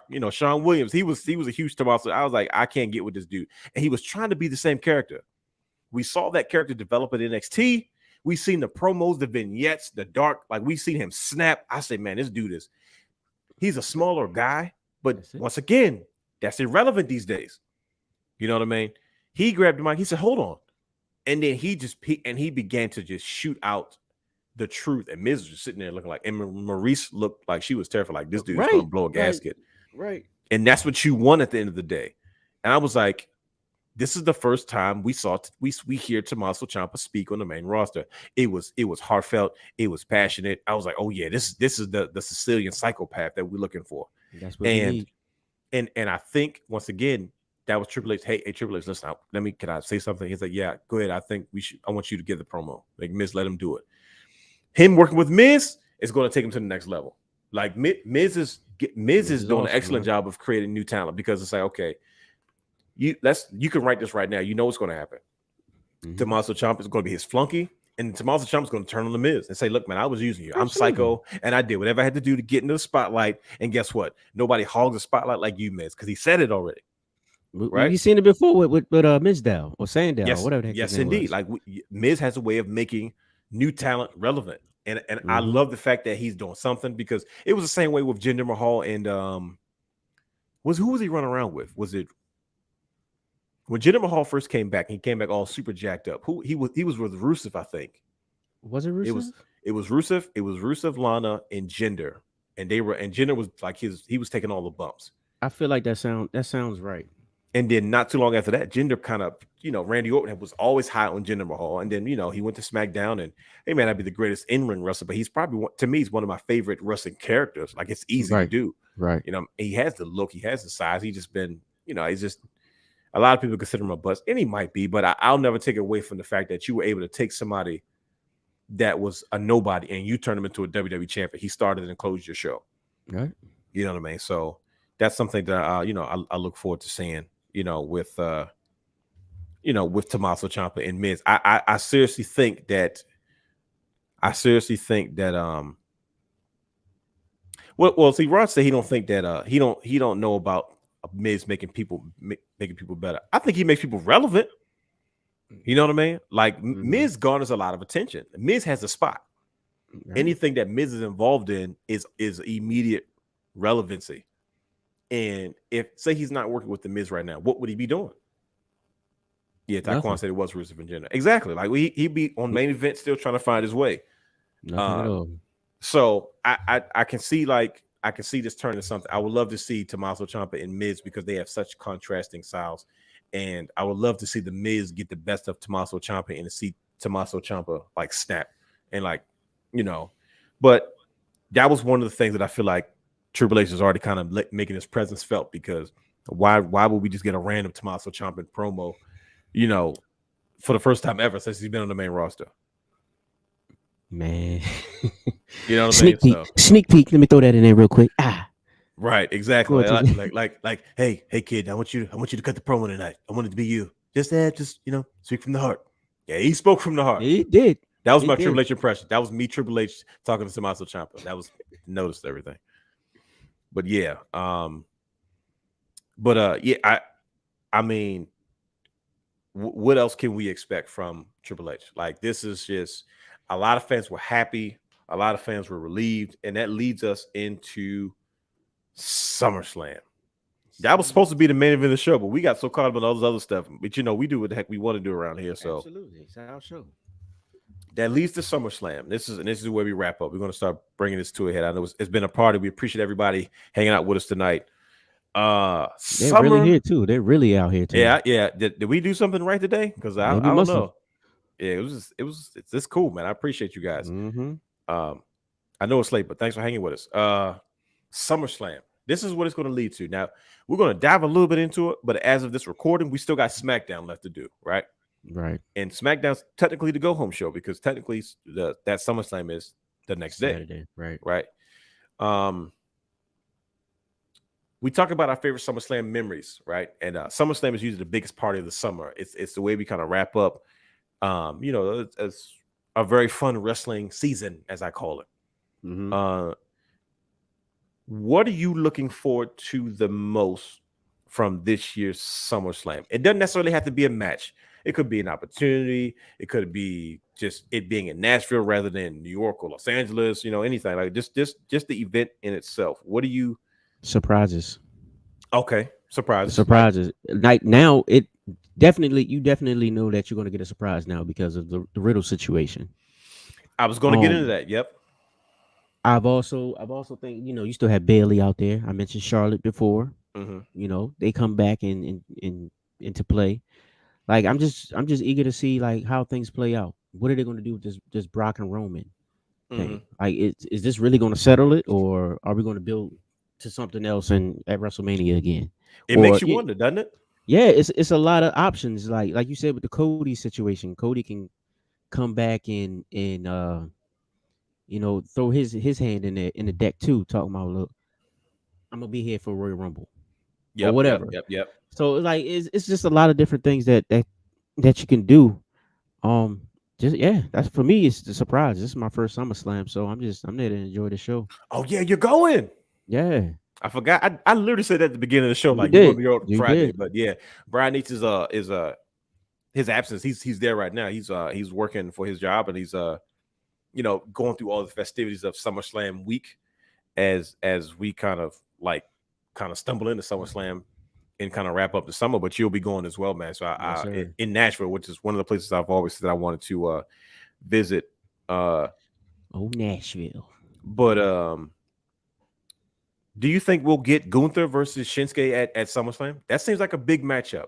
I would love to. And they're kind of teasing it. You know what I mean? I don't know. They might throw that in as an add-on match, especially now. We're going to have to, kind of look into it and see. But Brock Lesnar versus Roman Reigns is going to be one of those matches that is going to be beyond. Bianca Belair and Becky Lynch. I'm talking about a year-long feud. Like, we all remember what happened at last year's SummerSlam with that situation, with the return of Becky Lynch on one hand. That's right. We got a squash match in 30 to 45 seconds of a babyface favorite. You know what I mean? And I know a lot of people might be over it, but I'm just like, man, Becky Lynch and Bianca Belair will be always synonymous with each other. It's one of the best feuds in professional wrestling. It has elevated Bianca so much more. Becky Lynch has found a way to stay relevant without the title. That's when you know you're a superstar. Seth Rollins is another one. I was going to say the same thing, right? It's the same person. Is anybody interested in Bobby Lashley versus Theory? Why? Because here's why. No, go ahead. Because there's all these wrinkles all of a sudden, right? Like, Theory's obsessed with becoming United States champion again, but yet he's also obsessed with cashing in that Money in the Bank. Mm-hmm. So he's like, I'm going to beat Bobby Lashley for the United States title, and then I'm going to cash in. I got a bad feeling he's going to beat Bobby Lashley and then fail cash. At least he walks away with something. Because look at the reverse end. When he lost the United States Championship, he ended up winning Money in the Bank. He got put into the match, right? Mm-hmm. But I think that's one of the matchups that people are, looking forward to. Of course, you got Liv Morgan facing off with Ronda Rousey again. And I'm not going to get too much into that. I think they kind of lost because they meant to have this supposed to be Ronda's evil run, and that got changed at the last minute. Right. But since Taquan Mills brought it up, the Usos versus the Street Profits. Now, the Street Profits have been hanging with the Usos. And we get Hall of Famer Jeff Jarrett as a special guest referee who looks like to be in phenomenal shape after he'll be in a match in Ric Flair's last match, sponsored put on by Jim Crockett Promotions. Him and Jay Lethal versus Ric Flair and Andrade, Ric Flair's new son-in-law. So he'll be coming fresh off of being a special in a match to Ric Flair's last match to being the special guest referee. I like the dynamic between the Usos and the Street Profits have really big personalities, and they remind me of like if you have brothers, how you used to act, which is fun, right? And the Street Profits they've been showing up. I'm not a Street Profits fan, but they have my respect. You know what I mean? Like the Usos are hot right now because of just the tear that they've been on, and we've seen the Street Profits struggle. Do they finally turn the corner at SummerSlam and become undisputed WWE Tag Team Champions? Talk to your boy. And you know what? Actually, this is what I wanted to bring up about the whole Triple H situation. and what he's going to do in the next couple of years or the next year. How are you going to break those belts up, or are you going to break those belts up? See that Universal title, world title, the you're going to unify them. What you going to do? I don't know. See, that's the thing. Like we don't. It's tough to say. Like nobody knows, and I think they like it that way. I think that's what keeps us coming. Back to see what's going to happen next. All right. Well, as far as this match, to be realistic, the Prophet should go over. Okay, realistically, but you sound reserved, brother Hugh. You don't sound like you convinced. Because at the same time, you still have to remember the Bloodline is the hottest thing in Islam right now. That's why I'm conflicted. Because like, how do you not? I don't know. Go keep going. I'm stuck. Right. So it's like if Roman Reigns loses the belt, and maybe that does set up the Rock, Reigns, whatever, because you don't need the titles for that. Right. Like, all right, cool. Then maybe the Usos lose. Okay. All right. Which makes sense. Sure. But if Roman keeps the belts, then the Usos are just there. Right. And they're not as relevant. They're still relevant, but they're not as relevant. Sure. So, I mean, it's tough because it's just so many just different factors that you can throw in a pot. Like, I don't know. Okay. No, I mean, it's one of those things. And the crazy part is that's part of the fun of it at the end of the day, because we're having this conversation right now. People are having this conversation with us, and we're guessing, and this is what makes it fun. And it's not as obvious to put together, because I think absolutely the Usos winning or not winning has a lot to do with what happens with Brock and Roman.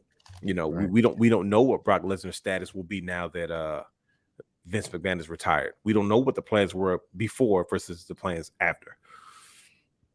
So I mean, it's TBD. It's to be determined. But like I said, it should be fun. So we talked about Liv and Ronda Rousey and Bianca and Becky Lynch, respectively, for the Raw Women's title, SmackDown Women's title, Universal title, United States title, Undisputed Tag title. So let's get to some of the entertainment aspect of it all. The Miz versus Logan Paul.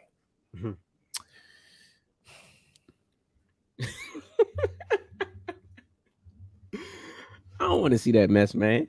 But I get it. And it's I don't know. I don't know if we're aged out of this or what. It's like, and it's I feel like I get it. Like I understand it. It's okay. I think Logan Paul has a chance to really make a name for himself. Yeah, you know what I mean? It kind of just shows. Same thing, the same way Pat McAfee did at WrestleMania.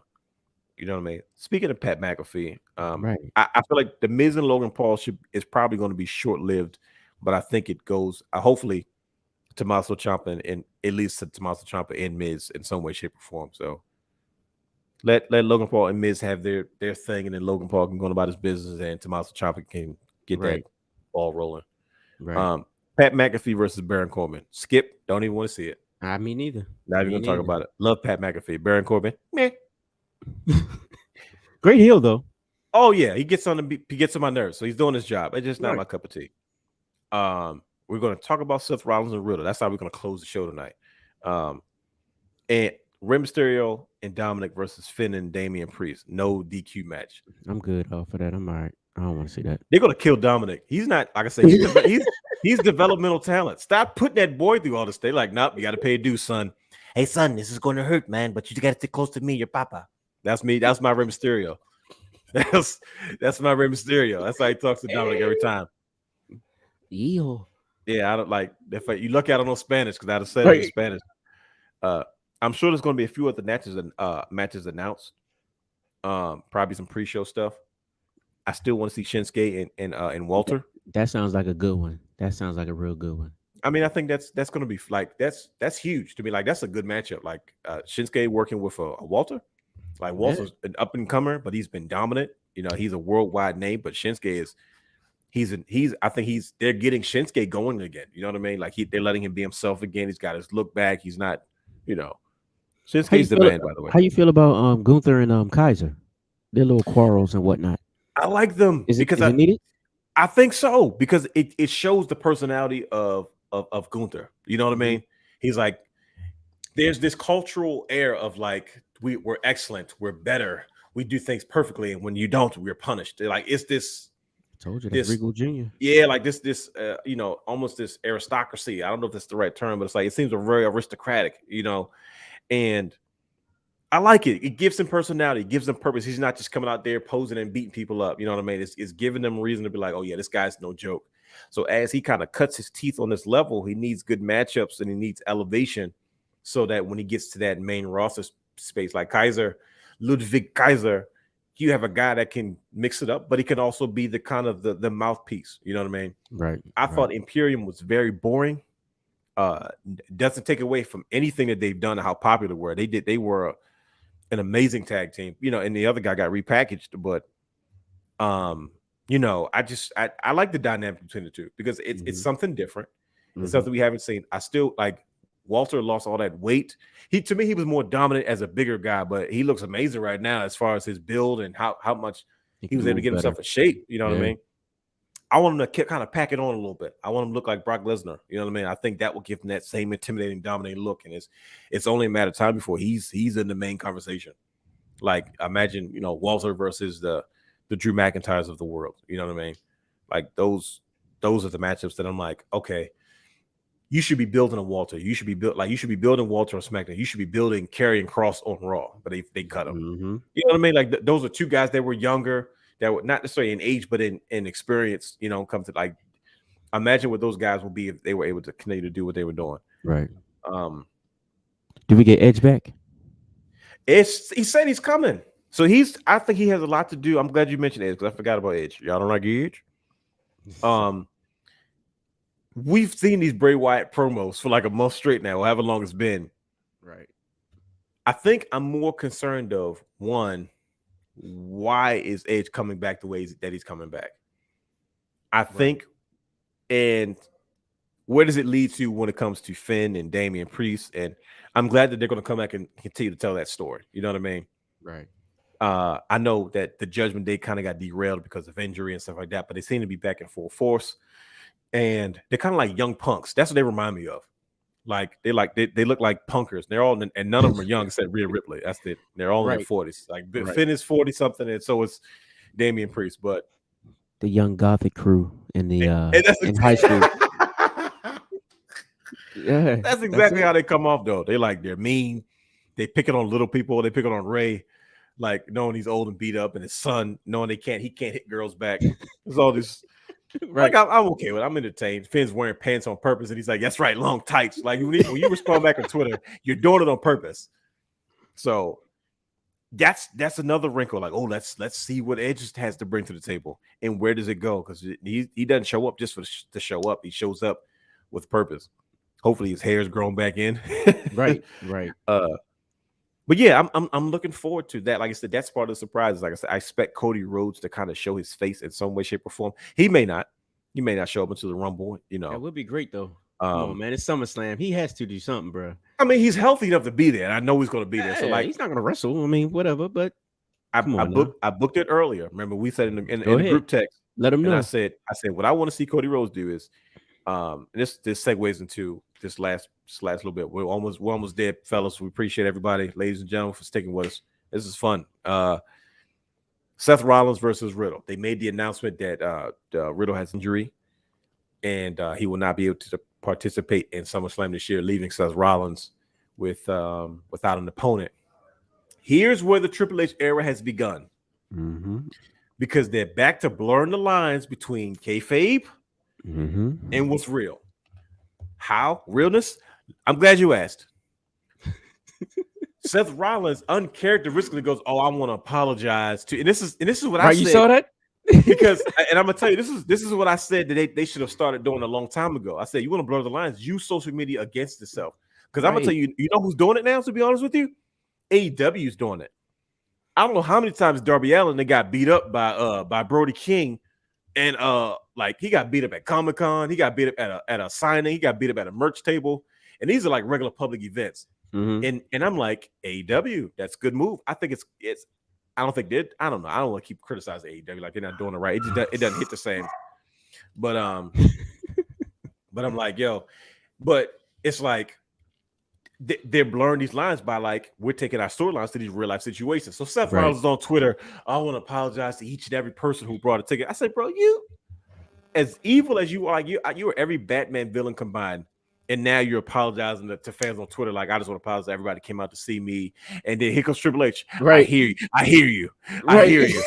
Oh, I'll say, here we go. I hear you. I say, there they go. I'm telling you. So, what do you think is going to happen? You think Seth Rollins is going to miss SummerSlam? There's no way in the world. Now you're no, man. He better. First of all, he better not miss it because I'm going to Nashville and I want to see Seth Rollins. Exactly. So no, he's not missing that. Where are your seats at? Do you know? Like, where are you going to be at? I would have to look it up. I didn't really look at the ticket because it was a last minute situation and I was working at the time. Got it. I just got it and it was just like, look, I'm gonna be in the house. There you go. No, that's the way to be. Because first of all, Nashville is beautiful. Like, I think just like I said, summer's just like being at Mania. You know what I mean? That's like summertime Mania, and it's one night, so you get everything there, man. But I think regardless of where you sit at, you're gonna have. There's not gonna be no bad seat in the house. Absolutely. But yeah, it's obvious what they're gonna do. Like I said, the way I see it is have Cody come out. Like I would have Triple H. Hey, listen, man. Even if Triple H doesn't do it himself, Seth Rollins come out there and say, "Hey, man, blah blah blah blah, yada yada yada." Yada yada yada. I don't have an opponent. Somebody told me Cody's music comes when he comes out, full suit, like cheap pop. Hey, everybody, I'm not healthy yet, but I will be. But in the meantime, I got somebody that wants to dance with you, Seth Rollins, and then the Fiend. It's like, nah, that would be nuts, though, wouldn't it? Hey, yeah, that's your cheap pop. But go ahead. Yeah, I was about to say it doesn't really make sense storyline wise, but I mean, hey, yeah, and look, it's SummerSlam. We're looking for a cheap pop. Like, hey, let Cody get his little SummerSlam audience. People look at him. Listen, if I'm Cody, I'm out like this. Just come out there once or twice, go like that. He's healthy. Like, just get fans kind of, right in the mindset of, oh, okay, Cody's on his way back. But of course, Triple H, I hear you. Oh, see, there y'all go. The Triple H era has truly begun. Yep. But I'm looking forward to that. Now we get another mystery opponent. Like Seth Rollins keeps having mystery opponent. He had a mystery opponent at Mania. He's going to have a mystery opponent most likely at SummerSlam, or he's going to do something. We don't know, but unless there's a few more. Who's returning? Like who's? I don't know. It's just like you got Edge wrapped up in that. Right. I don't know, man. That's why I was the only person I could really think of is maybe if you do a Gargano. Yeah, possibly. Sure. Like that would be huge, but it's like I don't know how that works though. You know what I mean? Like, yeah, I don't. How fast can you get a contract up and running and then you debut? Gargano is a wrestling fan. You know what I mean? Mm-hmm. So like would he really turn down an opportunity like, hey, Triple H, hey kid, listen, I got an idea for you. I know you're a free agent. We want to sign you. How about we have you debut at SummerSlam and face off against Seth Rollins? Hey, I like that, Taekwon. Yeah, what he's talking about? Throwback. Add Seth Rollins to the match. I mean, that would be interesting, wouldn't it? Right. He sweet talk himself into the match. I mean, you could protect somebody that way. You know what I mean? So that way nobody has to lose clean. Yeah. Oh, but that would be interesting too, though. So you can tell Taekwon watches wrestling because he's locked in his stuff. And I'm like, I didn't even think of that, but that would be interesting. Because if it's Brock Lesnar and Roman Reigns, that match is only going 20 minutes. No, it's probably going like 15. He can mess around and give Seth the belt. Roman can go ahead and chill, do what he gotta do. Start his own thing with Brock. Brock can leave or do whatever the heck he want to do. Go fishing or kill some deer or something. Yeah. But it's also a no DQ match, which is also deadly. For what was it? Is it last man standing or no DQ for Lesnar and Roman? Standing. Last man. Yeah, so you're asking for trouble. Anything Brock Lesnar, last man standing. It's no DQ for Finn Balor, Damian Priest, and Ray and Dominic. So that's going to be ugly. I'm calling it now. Kane is winning the belts. I'm telling you, Kane. Oh yeah, which one? Both of them? All of them. Sure. Is his hair going to be attached to his mask, or is it going to fall off like it did in Jeddah? Was it Jeddah or Saudi Arabia? That thing fell off. Whose idea was to do that? That joint fell off. Like, okay. Joint fell off like my hat, and you had to say, "Oh, hold on, I'll put my hair back on." And it fell all the way to the ground. Like, yeah, it was on the top of the turnbuckle. I was like, there's no coming back from that. So yeah, it slipped. That's your guy, though. That's my man. Wow. Oh yeah, I keep forgetting Nashville. I hope he doesn't get booed. You know, he made some recent comments. Ooh, Is Nashville is it in the Bible? Oh yeah, I forgot. Bianca's in Nashville. Usually you lose in your hometown, right? Ooh. I don't know. It It should be different, man. But listen, I think that's just about it, man. Just a few things I want to ask you as we wrap this up. I keep saying as we wrap this up. AEW just introduced their new trios titles. Oh yes, about time. Do they need more titles? I mean, like, I'm not trying to be funny, but I think I am trying to be funny. How many more championships do they need? Because first of all, I just watched earlier today. I watched Hook beat Daniel Garcia for the FTW title. I didn't know that was a defendable belt. I thought that was just like an accessory. Hey, I didn't know that either. I'm like, wait, so this is like the 24/7. He just like rolled him up. I don't know. I looked up. He had him pinned. He beat him. He looked at him, and they dapped each other up like, man, all right, you got me. He just dapped him up, getting a fist bump, and they just walked out. And I was like, he could have just, is this a title they could defend? Like, and then, hey, we got an idea. We're going to add 3 more titles, trios title. Okay, so who you got? You got Death Triangle with the Lucha Brothers. You got Pentagon, Penta El Zero, and freaking Ray Phoenix Jr. and Pac. That's 3.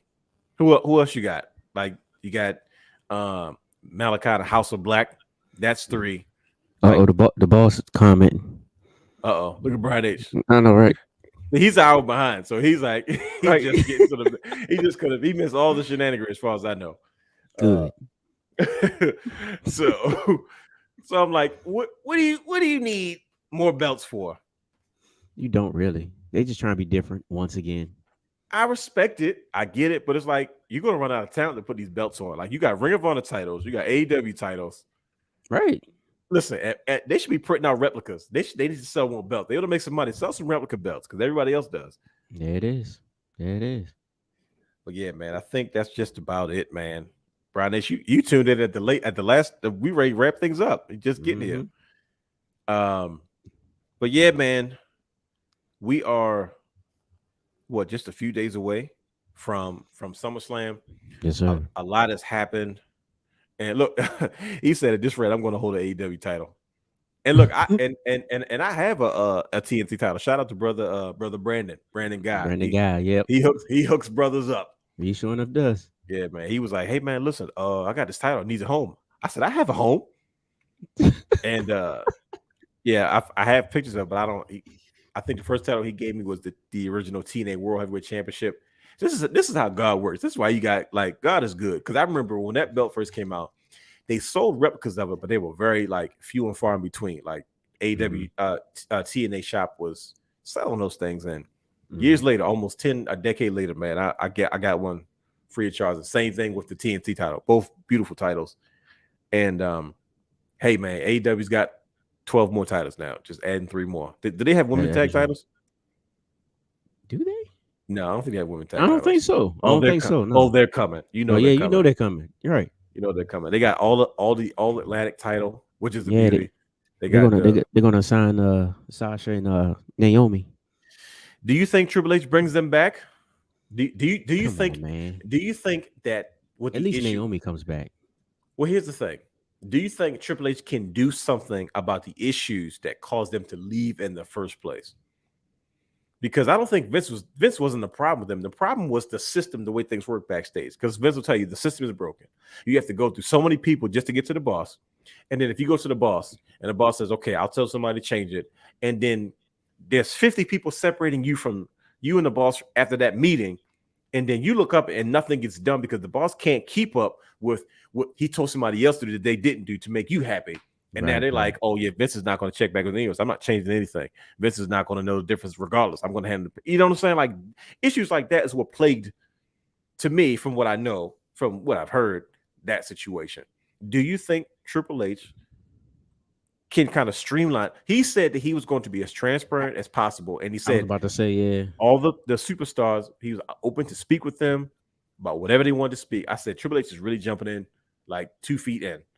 Because I think that's going to help alleviate some of the issues. Sometimes stars want to talk about, this doesn't make sense for me. Why would you have me doing this? And I don't think he's going to budge on everything, but I think he's at least going to hear him out. Yep. So That's what I was about to say. He's a man of the people. Honestly, he is. Yeah, he's Behind the straight Diamond scene, Dallas Page. He's a yeah, people's champion. like just hearing from the stories, like you said, Vince was just kind of like, look, first of all, if you got to get through everybody else to get to him, but then if you get to him, it's kind of like whatever, it's still my way. Yeah. So for him to come in there and with that type of attitude, you saw that in NXT. Like, look, he listened to the talent, he talked to the talent, he coaches the talent. Yeah. Like on a regular level, like they're regular people, not beneath him. You see what I'm saying? So like he mentors those guys, and gals. So it's like I think he can do it eventually. I mean, I'm not sure how fast it's going to happen because from what I understand, it's really damaged. The atmosphere. It's definitely not going to be fixed overnight. Oh, absolutely. But if he's able to find that way to get through to all of his wrestlers or entertainers or superstars, whatever you want to call them, and just kind of like listen to them, let them feel better, put them in a better mindset. Like they're good, you're good. Yeah, and I think that's what people value because they want to be valued as people. You know what I mean? That's I feel like a lot of people went to AEW and they felt valued because you don't want to feel like just another employee, just another spoke in the wheel. And I respect anybody who respects themselves enough to say I deserve more. So shout out to Triple H. Congratulations on him and Stephanie McMahon in their new position. And the new era of the WWE is upon us. I can't believe it's finally here this early, but Brother Hugh, here we are. So I guess the best is yet to come, and we'll keep a close eye on everything that's going on. Of course, each week we will come and talk about it. We have a lot of stuff coming up soon. We have a couple of photo shoots for some things that we're trying to get done as far as new media, new merchandise, all that stuff, new branding, new stuff that we like to do every few years to get situated. We also have our flagship show that we'll be shooting soon. You know, trying to dot some I's, cross some T's, lose some weight, get some new stuff in before we get that. All Shawn Michael poses. I mean, every last one of them. All of them. Wait a minute. As if there were any other poses to do. Extra oil. Oh yeah, no, absolutely. Like what's the healthy stuff to use? Because I don't want to use nothing that's not biodegradable. the herbal oil. Okay, we'll go with that. Castor oil. Yeah, I want the natural stuff. So it'll be plenty of that. Yeah. So we're locked and ready to go, man. But we definitely we appreciate all you out there for joining us and just following the Wrestling Realm. You can follow us on all social media platforms at the Wrestling Realm. Subscribe to our Patreon account, Twitch, and YouTube at the Wrestling Realm. Ladies and gentlemen, that is a wrap for our show. We had a lot to get through, and guess what? You stuck it out with us. And the next stop we have is what? SmackDown, Rampage, and SummerSlam. I threw Rampage because I didn't want to be biased. Yeah, you're right. I forgot all about it. But no, it's cool. I mean, a lot of people have their ratings are doing not very well right now, but we'll keep a close eye on them too. But ladies and gentlemen, thank you for joining us. I am the real Dwayne Allen, and I'm Has the Third. HASTHE 3RD. Yes, sir. We will catch y'all on the flip side. Peace.